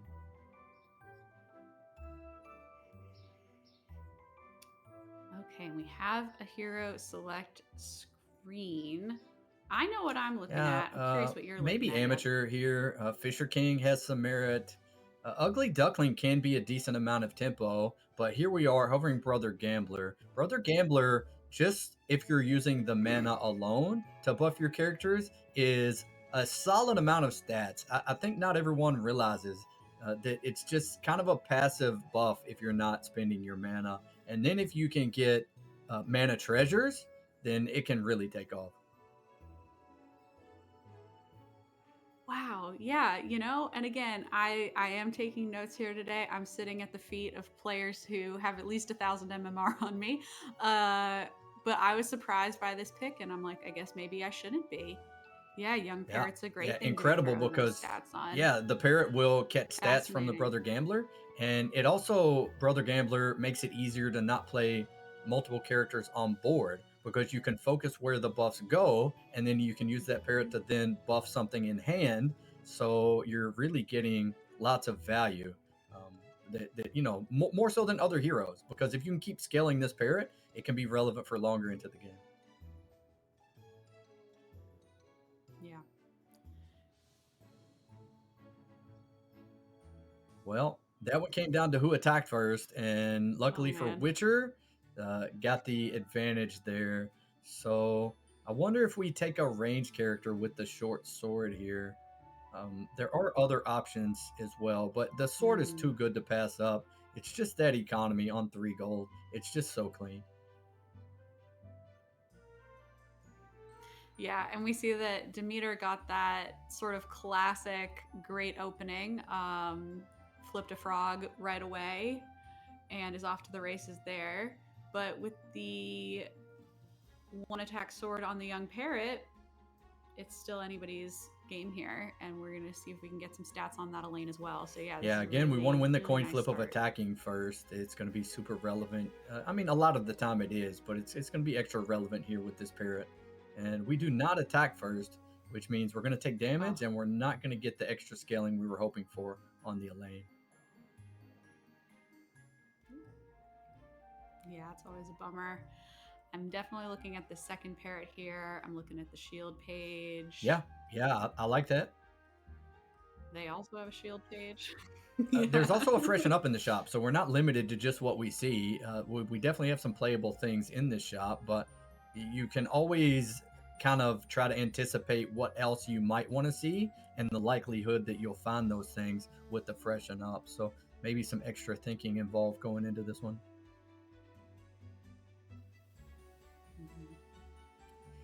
Also, as we're scouting, we see our opponent has a parrot.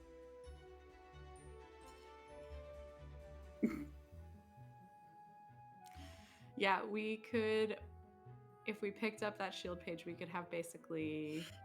Yeah. The Well, same the point shield as our page opponent, doesn't look so thinking great when about your it. opponent has a parrot, right? Because you're anticipating that they may just take it out at the start of the fight, and it did nothing. So we're going to go with the Happy Retriever, which also does Yeah. give buffs to the parrots. And it's a little less susceptible to a parrot itself. It allows you to play just all three things on the front row.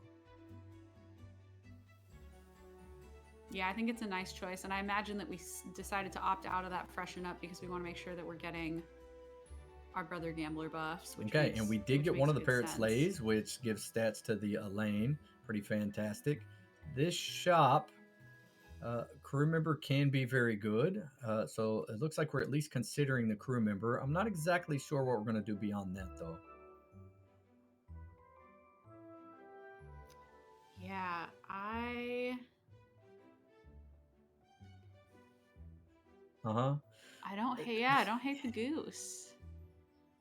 Especially with Brother Gambler, you know, having something that is going to grow some gold. Yeah, the dilemma here is the goose seems like it makes some sense here, but then you worry that Brother Gambler might buff the goose, and that's definitely not something that you want to keep around. So it gets a little awkward, and I think that's where the decision lies here. I'd say that's why the sleeping cat is the choice. Also worth noting that with the crew member, there is some synergy with potential cats and with this crew member, so maybe that's part of the decision as well. Absolutely. Okay, well, we haven't checked, at least not closely, at who the other live players are and what heroes they're playing.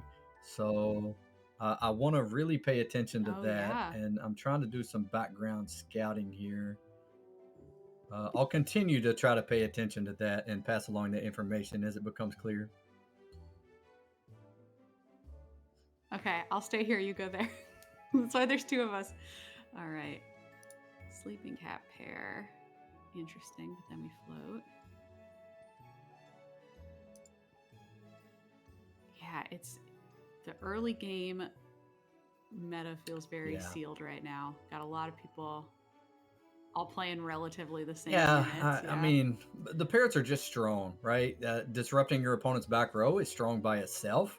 Then sharing stats with something in your hand, especially when summoning things from hand, is very meta. So you can share those stats and then also get value instantly out of those stats in the same combat. Yeah, 100%. Well, you know what I'm looking at? This Genie Sandstorm. Our entire opponent's front row is vulnerable to the Genie Sandstorm. Honestly, even if you had to sell the sword for it, I think you could justify it. I don't think we have to, but it's pretty tempting to me. Yeah, I think we're just weighing that against the Brother Gambler value probably. And I guess we're going to stick with hanging on to our mana. But yeah, I totally see what you mean. They're very tempting. So I believe, if I'm not mistaken, that's give free roll back playing the Tinkerbell. So we'll have to keep a close eye on the Tinkerbell for sure. Okay. Yeah, that's strong. Skookie on the Sundiata, and there doesn't seem to be anything golden Yeah, on the I board unless I missed it. I So was that actually going means to ask you we're the maybe same thing saving because I that also power. didn't see it, and I was wondering. So I think they're just holding it. I It's love that. interesting. How long do you hold it? How long can you be greedy? Skookie is not a live player, so that can open up different strategies for better or for worse. We are going to decide. It looks like to play the Elaine on the board. Mhm. What are we looking at? The Pirate Gunner, maybe? Yeah, potentially the Pirate Gunner.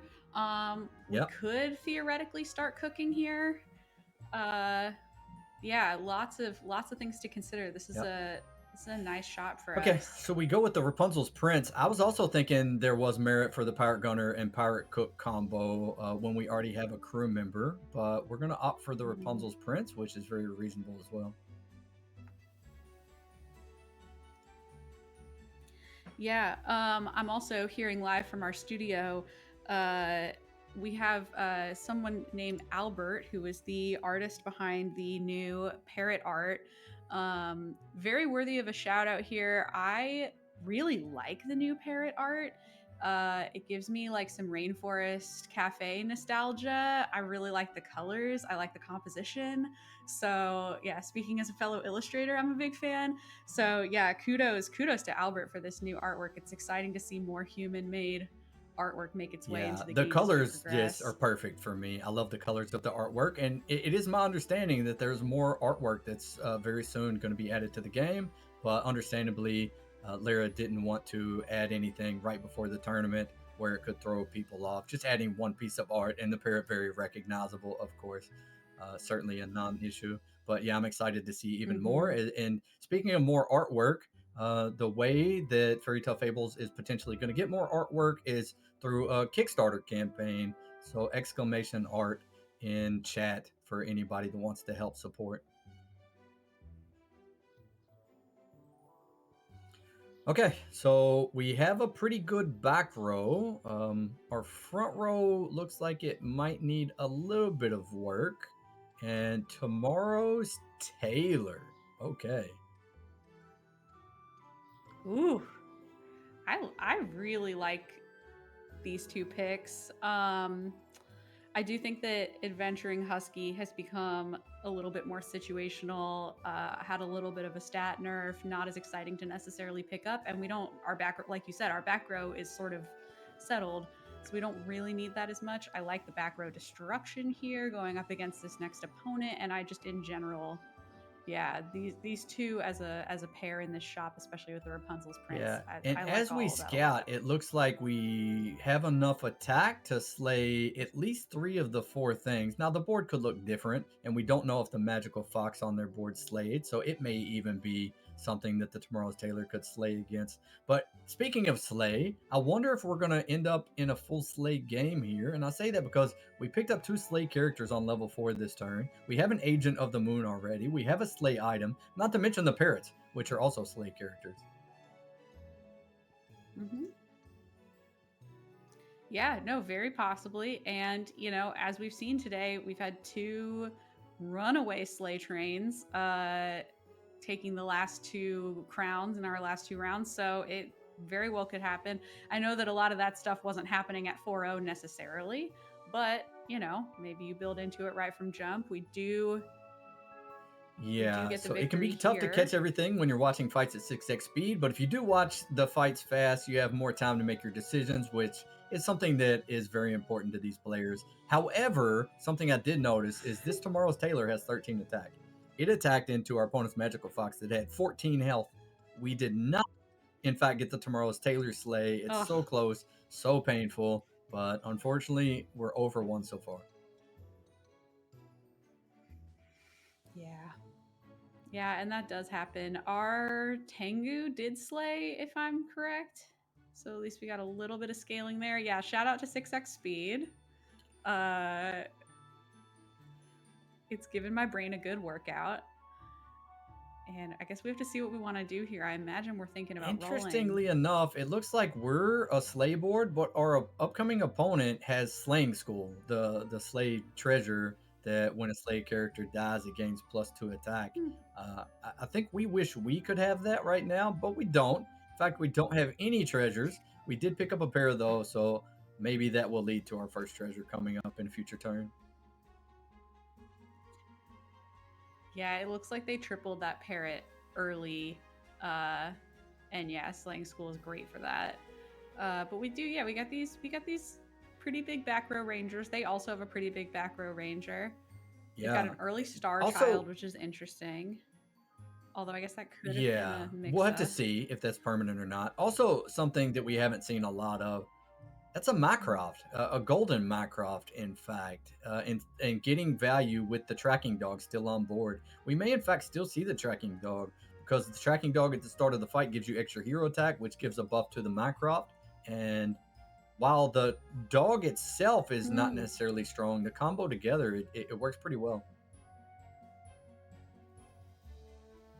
And we talked about seeing a lot of hero attack yesterday. We haven't really seen any hero attack today, at least in the games or in the folks that we've spectated. I guess that Star Child was permanent. I don't know.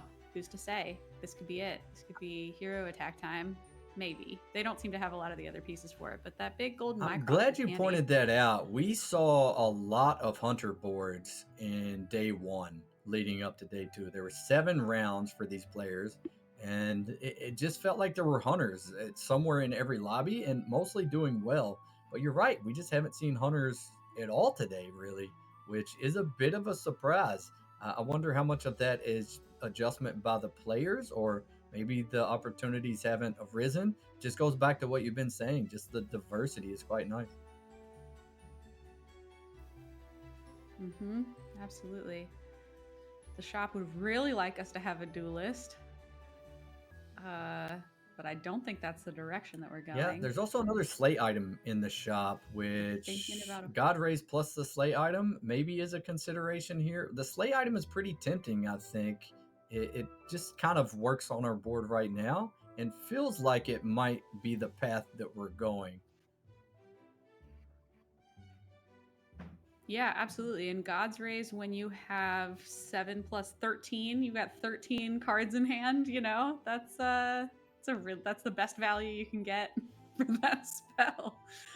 It is draining though, I believe. Uh-huh. So we do miss out on our Brother Gambler buff, but that may not be Yeah. as big of a Yeah, this consideration is in going to this be more spot. stats, and if you could control where the buff from Brother Gambler went, maybe some focused buffs would be better. But just buffing everything seems pretty nice here, and the gold worked out. We had 3 gold left because I think mainly we did want the slay item, and then afterwards it just really made enough sense to play the God Rays.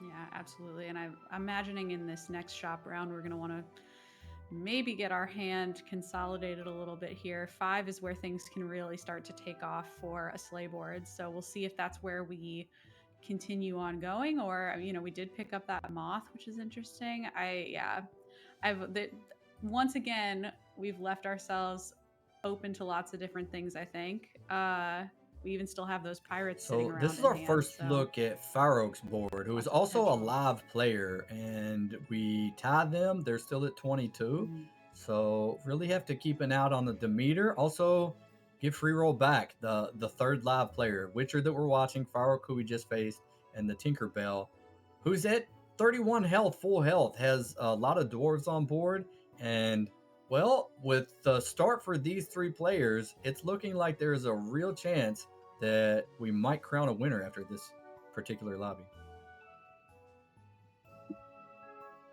Absolutely. Yeah, I when you said that free roll was on tank, I was like, oof, that's spicy. That's spicy and I like it.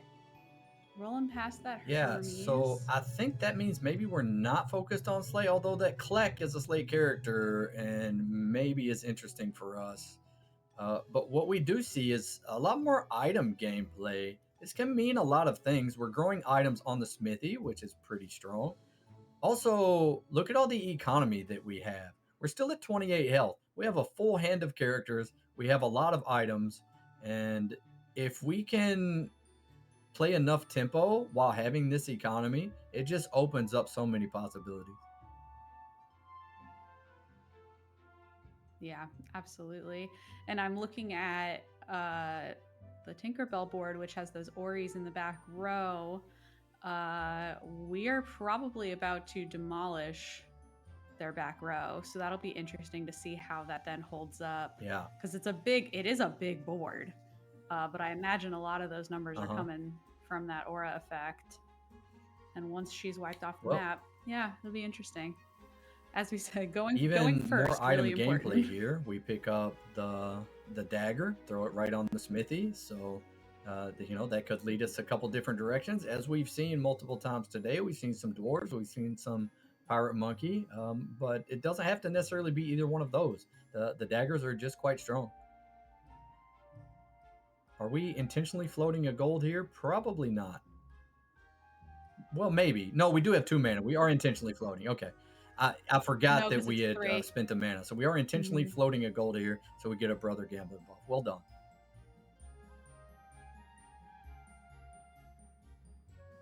Ah, and Yeah, I see very clever. Ori's moved to the Also front. interesting Clever. that those Oris were both 0 attack characters. Um, that could come into play later. There are some benefits to reducing characters to 0. We saw a wall comp in a previous lobby. And when you get things to 0 attack, there are some strategies that you can use alongside that. Yeah, absolutely. I imagine they were possibly the victim of a vampire dagger somewhere along there. We did pick up a Yeah. hardworking haymaker, which I think is kind of like, yeah, still just a Well, not necessarily like an we auto also picked pick, up the but is a level very 4 smart ranged buy. angel, which doesn't look like it's going to make its way onto our board. Oh, I see. And I'm wondering if that somehow means that we want to keep our options open to play an angel type comp. But honestly, I could be wrong here, but I wonder if that was just accidentally grabbing the wrong thing out of the shop because we sold it immediately. Mm-hmm. Yeah, that does seem most likely. I wonder if we're trying to get at that sea witch. I would imagine that would be interesting here, but maybe I mean these Tengus also might not be long for this world. It's really hard. I feel like this has been every round, when we're following someone who's gotten a pretty strong start.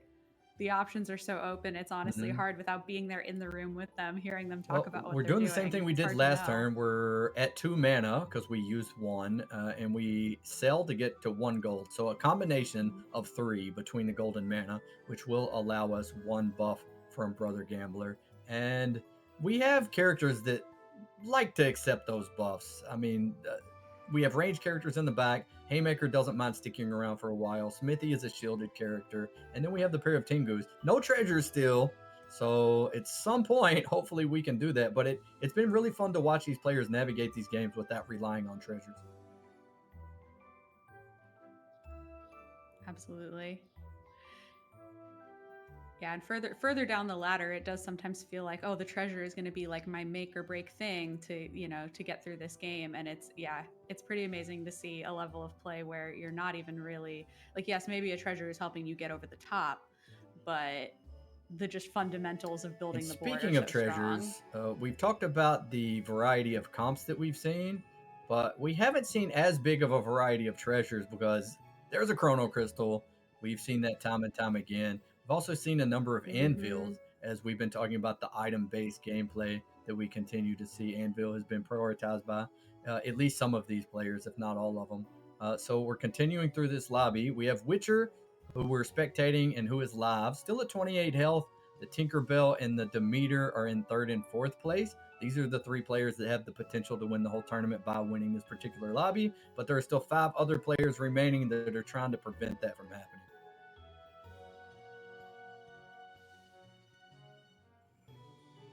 Wow, interesting.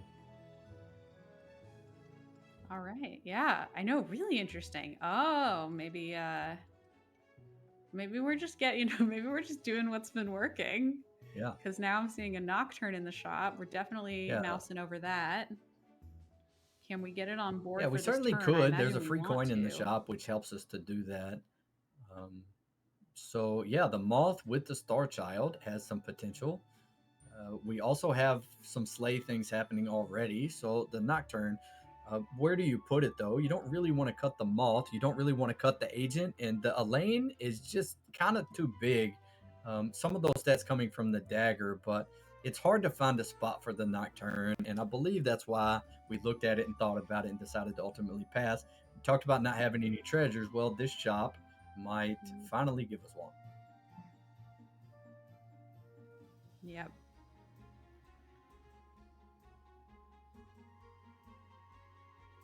All right, maybe the Tengu's finally going the way of the Dodo here. Something that can happen here as well. Your opponents that scout will see, and these players will all be scouting for sure. Will see that you had the double Tengu and potentially play around it. So not playing it this turn might have them play suboptimally, assuming that you will have it. It also leaves open the possibility that your next opponent might not realize or might think you won't play it, and then you can throw it again as a tech piece against an opponent that has a back row that you really want to disrupt. So there is some value in moving these to hand beyond just getting the smithy on board. Yeah, absolutely.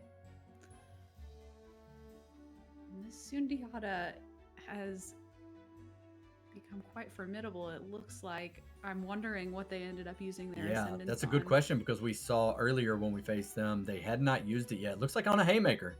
That would be my guess.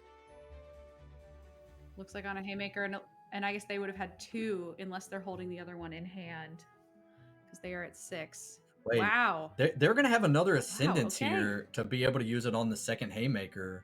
And it had to be the haymaker because they did not have a level 5 treasure, and it just makes sense that you would use it there.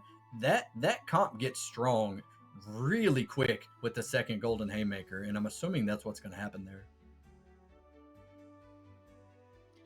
Yeah, it definitely seemed like they had earned it already, but it was still sitting in hand because there was nothing else. Yeah, nothing else on the board that was golden.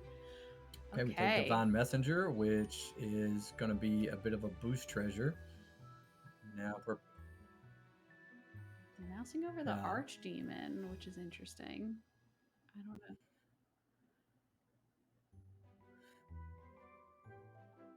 I imagine we want that entrance ramp. Yeah, and I can't imagine, we're going to waste gold to get to it unless there's something out of this shop that you want. There is an Admiri, but while we have a decent number of items, we don't have a lot of dwarves. It doesn't feel like it really fits here. Here's a Pirate Monkey. We've seen lots of Pirate Monkey play. I don't know if this is the spot where we want to utilize the Pirate Monkey, but yeah, we'll see. Thinking about it. Thinking about it. Okay, really thinking about it. Yeah, I am somewhat surprised by that, but again, as I've said like 14 times today, what do I know? Okay, there's a pouch in the shop, and that's what helps this come online. Yep. We already have a dagger that we've been growing over several turns now. We can put the dagger on the monkey, put the pouch on the monkey, turns the dagger stats into food stats. We actually already had a pouch, to be fair, but there's another one. Maybe it's just the ascendants we're locking for. Maybe the ascendants and the pouch, in fact. And then to unlock this comp's real potential after that, then we'll hopefully be looking for a Fisherman and the Flounder. I think that's the direction we're going, fully prepared for a curveball in case it happens. But it looks like we're leaning very heavily into this Pirate Monkey. Yeah, it would be wild to finally see, what I think yesterday sort of felt like one of the most meta things played, and we haven't really seen it fully take off today. We've seen it get really close. It would be wild to see that actually take off and dominate a lobby. I wonder if that's what's going to happen. Well, there's the Hunter board. The Hunter board that we were... find those pieces. Yeah, it's fun to finally see. It's going to end in a tie. But Icarus playing Toydano. Toydano has high attack. Well done. I have high attack. Thank you. I'm like, if Horse Thief's not here, I got to do it. Okay, we're actually locking for the Guinevere. Okay, so with Divine Messenger. Feels like maybe we're still trying to do boost comp of some sort. We get a Ghost Fight, which it gives us a bit of breathing room. Not that we needed it, but it does allow you to feel more comfortable making plays that don't benefit you immediately. I wonder if we're still looking at the Ascendants and or the pouch though. Yeah, almost certainly. Yeah, there's the pouch. Yeah, so I, I didn't know if we were going to go for the boost comp. We do have Divine Messenger, which is an amazing treasure to have if you're trying to play boost.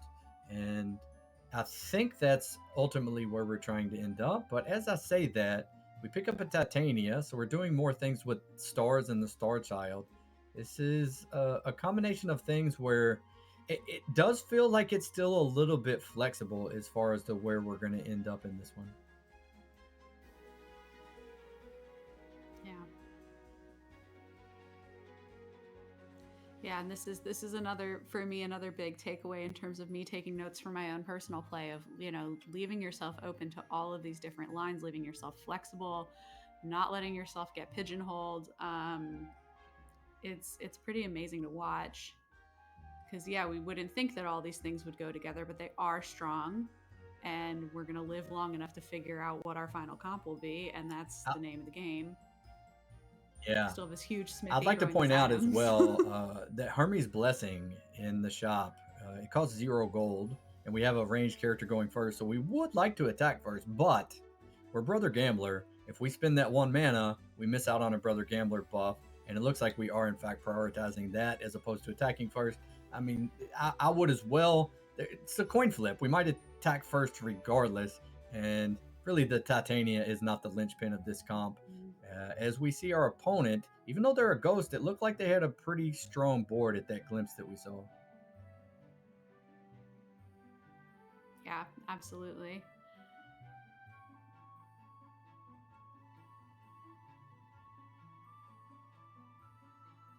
Yeah, that's a strong board for sure. Wow. Yeah, little spooky.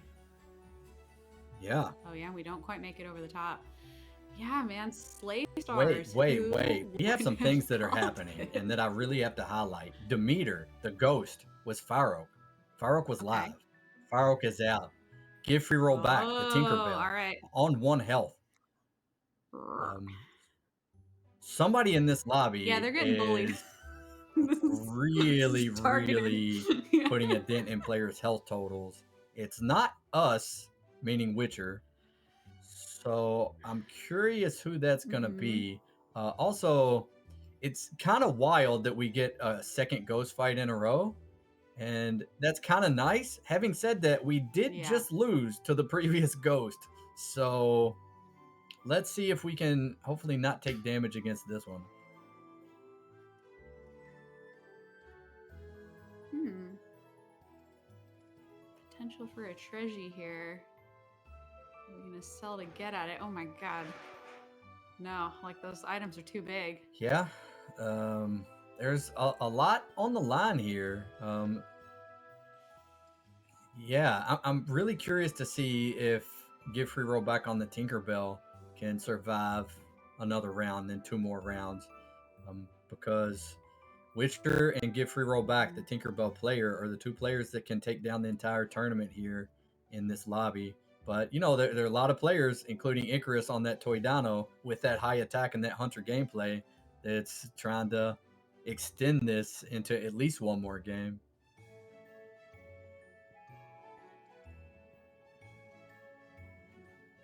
Yeah, and like you've been saying, this is where this race format is really fun to watch, really sweaty, really nail bitery, and we're seeing that all bear out. We're just Yeah. So, speaking of items, redistributing at some some point, items these here. smithy items are going to want to go elsewhere. Still growing them for now, though, but when we move them, that's going to be a lot of stats that we're going to be passing around to a different character, whatever that ends up being. Mhm. Looks like a stealth comp, and for turn 15, that looked like a pretty good stealth comp. Well, I mean, really for turn 14, because that was from last turn. 21 count on the twig.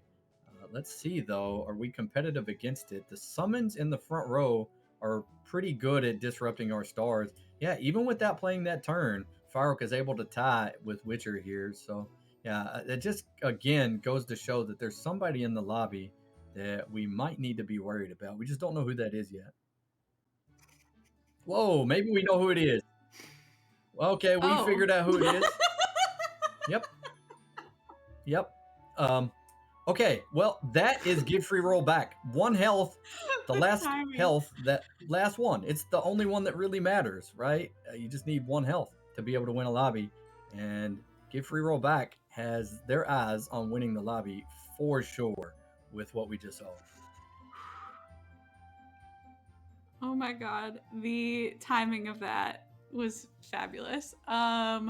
Yeah, that's humongous, and I imagine there's a feeling of like, well, what am I gonna do about that Uh-huh. in this spot?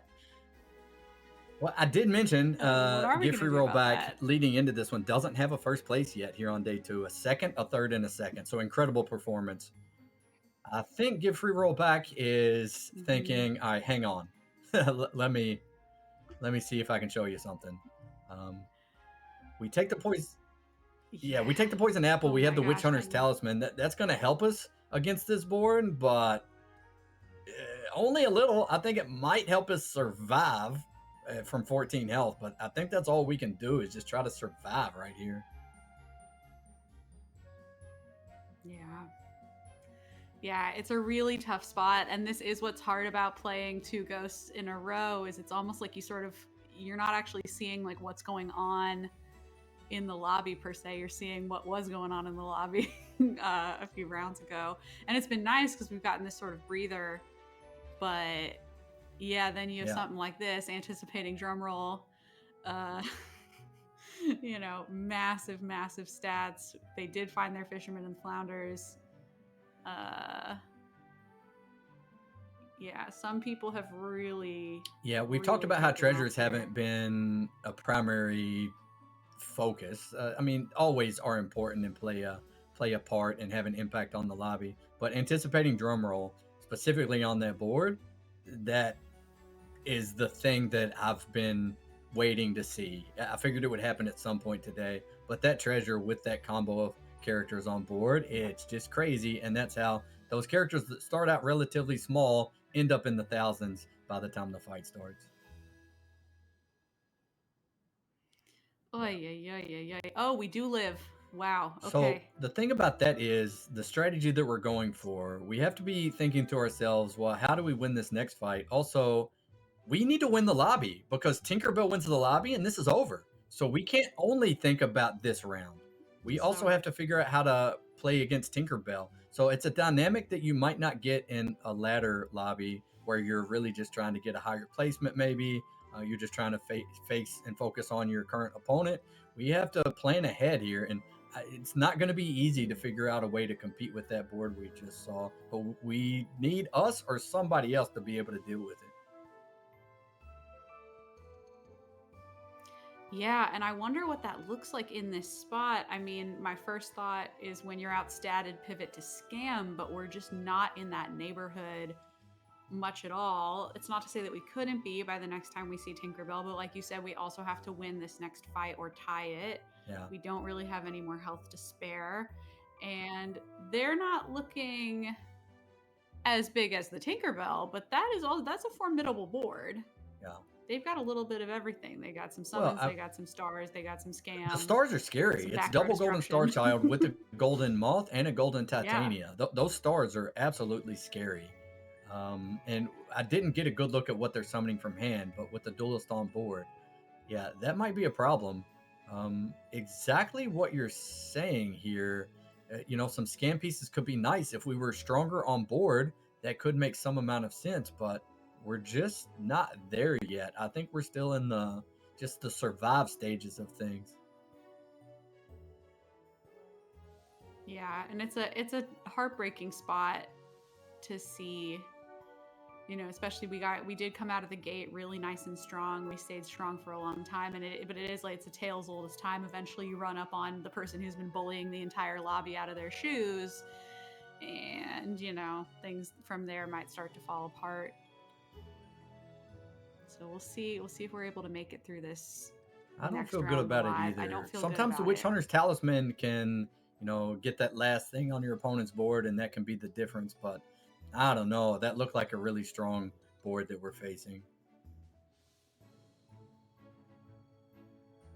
All right, Alpha Frog. Oh, another Titania on that board as well. Look at those stars.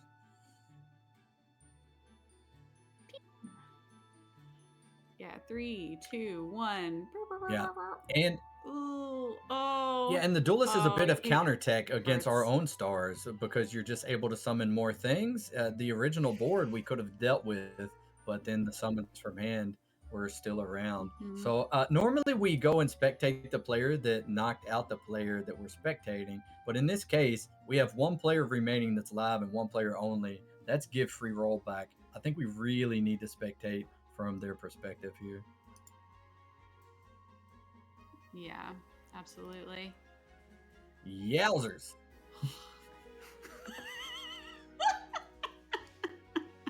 Oh, good. And we're now Artemis too. So don't worry, our first character is ranged in case you were worried about it. Which is, Yeah. I love that with the duelist actually, because then rather than going and crashing into stuff, he's like delayed even further. And we got sizable dogs. We got some hunters. But we're so big. I'm having a hard time imagining how anyone is going to deal with this. But that said, also these are like the 8 best players in our beloved I game. tell you what, So I'm wondering. I'm who's to wondering if there say? was a chrono crystal in play when you see a player at 1 health, or if not, I want to know who left this Mm, player on 1 health, because you need to rethink everything. yeah, I sort of imagined there was a chrono crystal in play, Well, but yeah, who's to say? What are we going for here? Ah, yeah, so yep, we don't have the yep. duelist in one anymore because we have a fire mage in slot one, and that's one of the things about this comp that makes it so strong. I mean, the stats, the numbers, of course, are a big part of it, but it's pretty flexible in some of the pieces you can play. You can play a nocturne on this board. You can play a fire mage on this board. You could have played the duelist on this board. All of those things work, and as we know, Fire Mage being able to disrupt your opponent's back row creates a lot of problems for other players. Yeah, this gets to the point where you're Yeah, just so yeah. big you just do whatever you Well, want, sort of, a little bit. For right now, I mean, until yeah, somebody we stops you. we will expect to If see players yeah, try they to find can. a way to compete with this, and there are things you can do to improve your chances, but it feels like we're pretty far out in the lead right now, more than a little. It's a little disgusting. But also, I'm so happy for give free rollback because this is exactly the sort of thing that you hope for. Oh yeah, I forgot Yeah, where yeah, Artemis range good, fire so mage, that fire no big mage deal. is ranged. Yum, little dogs. Yeah, Oh, easy sorry, Tiki Tiki Wabu. Now Wabu, Tiki Wabu GG's. and everybody else, literally everybody else, the players that are still alive and the players that have already been knocked out this round, are rooting for everybody other than give free roll back. Because the only way we get another game after this one is if somebody other than give free roll back wins. If we're watching a first place from this perspective, then the tournament's going to be over and we'll have a winner. Wow. Yeah, which is feeling quite possible. Well, you mentioned See maybe how we we can kind of go. do whatever we want to do. What do you want to do? Do you want to triple a fisherman and a flounder by any chance? It's like yeah, it starts to get to a point where it's almost like the options are overwhelming, and who even really cares Yeah. about orchestra at this point? But I mean, I don't know. I don't see why you would. If we're going into like the last couple of fights, pirate safe might not be the move. Oh, Merlin's. Why not? Yeah, let's throw Yeah, some it doesn't fireballs look down obvious. their way. This is an Ruin. interesting choice. First of all, we don't really need to re-roll the treasure Yeah. because we already have anticipating drum roll, which is the main piece here. Um, also, the other treasures, as you mentioned, orchestra doesn't do a lot. Look at our numbers. What does an extra small amount of stats matter? It just doesn't.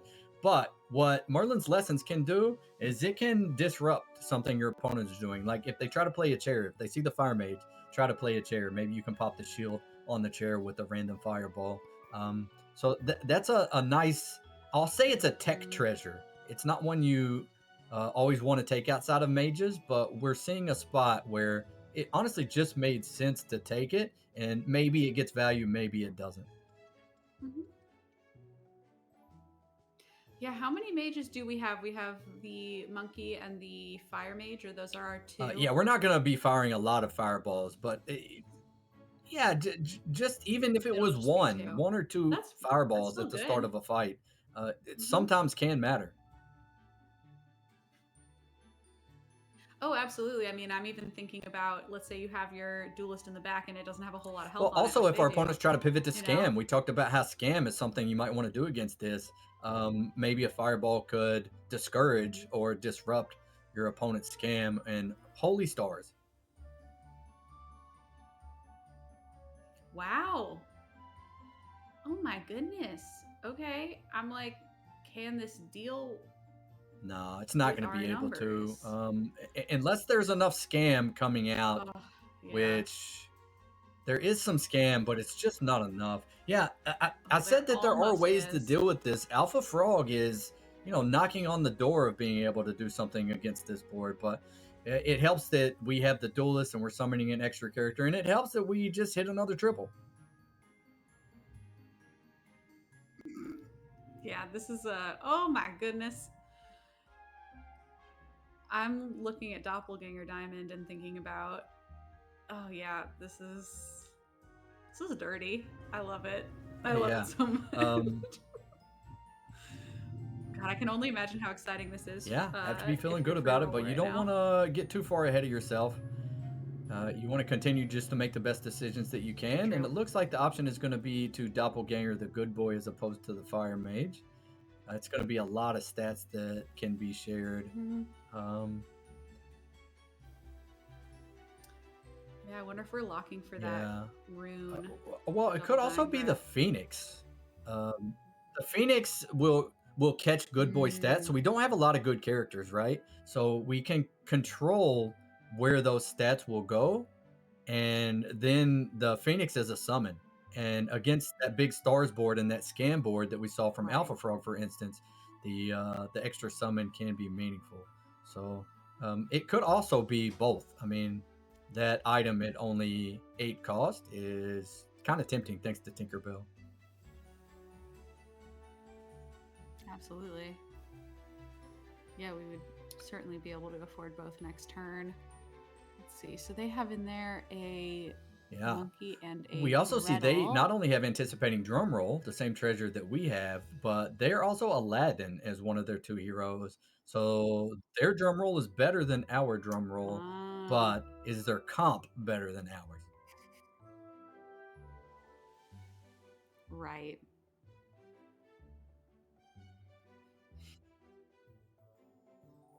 Yeah, and it's certainly Yeah. like that's large, but No, it's it's not on the not same even level. remotely close. We knock Icarus all the way down to 11 health.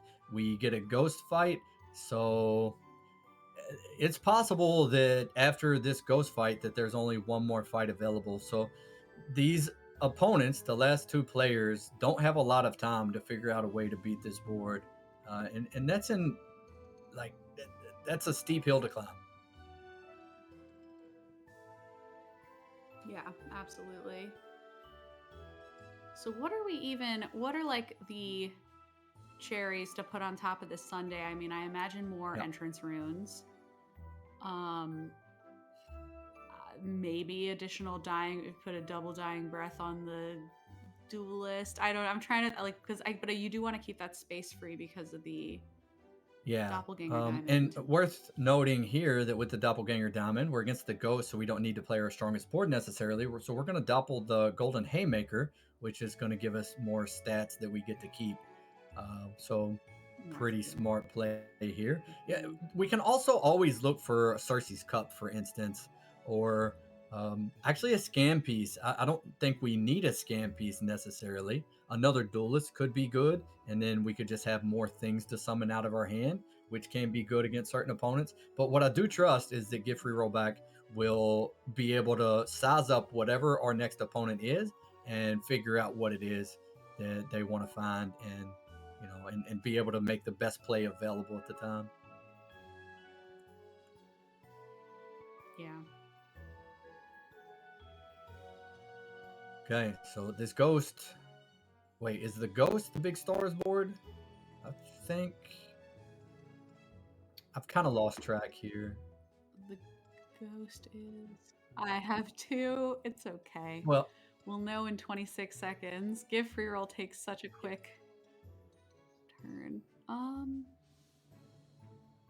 well, I'm sure Give Free Roll Back hasn't lost track of who's playing what, and that's what really matters here. That's what really matters. It's so true. I know. Oh, okay, right. Okay, this was dogs. And let me make quick work of this. Jeez Louise.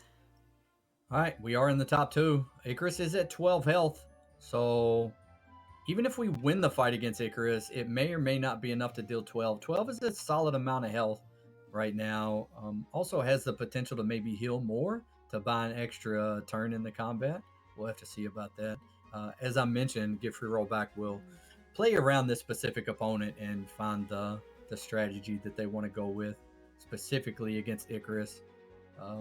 There's a flying item. I don't know that it really makes sense. There's also a brave little tailor. Doesn't feel like it makes a lot of sense. I just don't think we need it.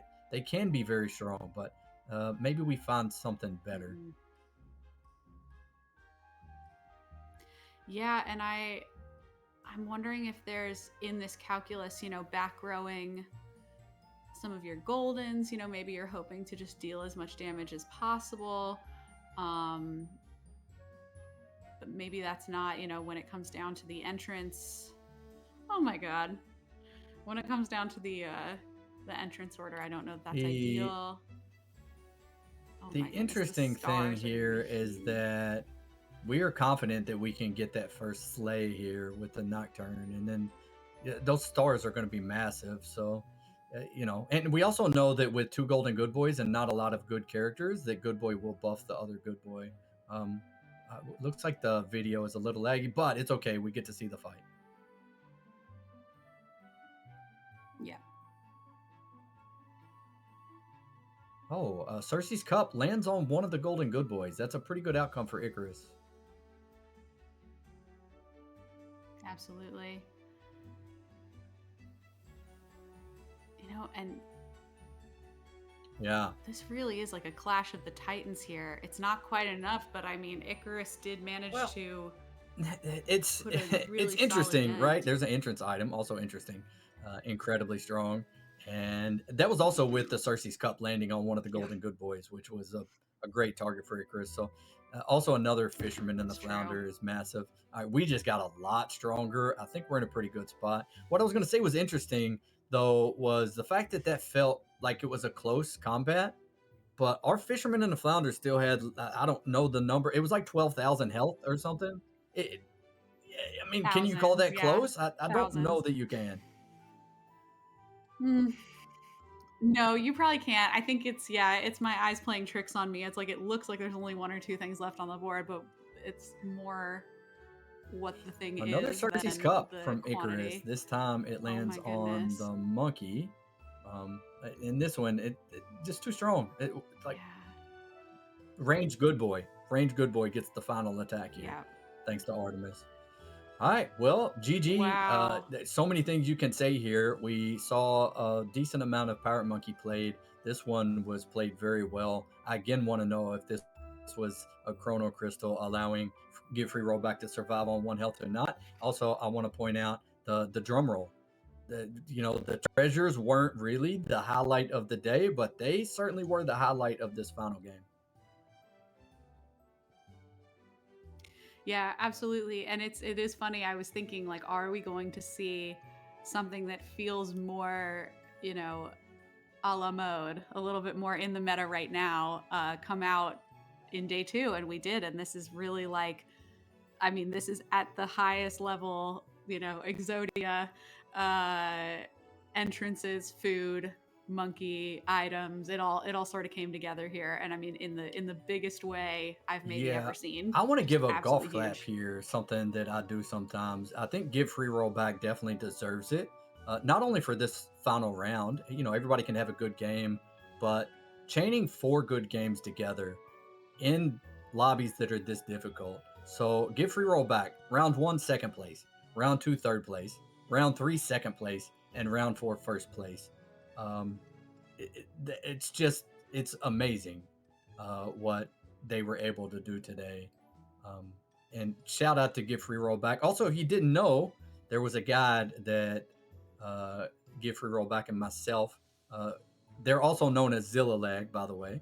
There's a guide to a Monster Mash comp on the Fairy Tale Fables website. So if you haven't been to the website and/or you want to watch that guide, be sure to check that out. Also, a couple other things. We want to again give a big shout out to Turnt Individual, who sponsored the prize pool for today. We want to get you all gems. It's only available during this stream, and this stream's nearing its end. So make sure you grab those gems if you haven't already with the code April-hype.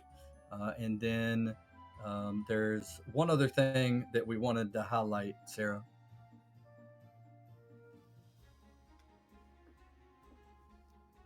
Yep. Oh, the Kickstarter? Yes, absolutely. Thank you. Yeah, there is a Kickstarter campaign that you can check out. You can wish list it. I don't believe it's gone live yet, so no money to spend yet, but even just wish listing it is a huge help. And you can use !art to get the link to that Kickstarter. It's going to raise money to commission some human artists, which as a human artist myself, I am very much in support of that. Yeah, definitely check that. So I had a ton of fun watching these games today. Again, shout out to all of these players, all of the day 1 participants, especially to all of these day 2, the top 8. It's incredible. Not only the winner is gonna get a prize, a few players are gonna get a cash prize, and also Give Free Roll Back is gonna get the winner's border. So if you see that winner's border in your lobby, beware, because we've seen how good and how strong Give Free Roll Back is in Fairy Tale Fables. And before we send it off, do you have any final thoughts, Sarah? First of all, it was a pleasure casting with you. And for anybody that doesn't know, this was Sarah's first time ever casting. I think you did a fantastic job. Is there anything you want to say before we wrap it up? Yeah, no, I just want to thank everyone for having me here. Thank you, Yukmouth, for really walking me through what it is to do this. I have been a Auto Battler podcast host, but have never streamed live like this before, so that's really exciting. My full-time gig is I am an artist and illustrator. I'm very, very, very online, so you can find me at SarahDayArts on TikTok, on Instagram. I'd love to connect with you, or feel free to send me a friend request on Discord. I am around and would love to get to know more folks in this community. But yeah, mostly just a ton of gratitude. It was great to be here. Be back in the saddle again, commentating on gameplay, and yeah, just a really great way to spend a Sunday morning. So thanks so much, Lara. And Yeah, very well Livy said. and For me. anybody that may not know, I'm Yukmouth. I do stream Fairy Tale Fables Monday through Friday. And yeah, feel free to stop by if you've never done so. And yeah, again, shout out to just everybody involved. It was a pleasure not only spending my time with you today, Sarah, but also with Fairy Tale Fables, the game, and with the community, for everybody that was able to find time on their Sunday to be here. Big shout out again to Lara and Livy. And I want to give the final shout out again to our winner, the champion, Give Free Roll Back. One more golf clap from me. So thanks again, everybody, and look out for more tournaments in the future. Everybody enjoy the rest of your weekend. Amen.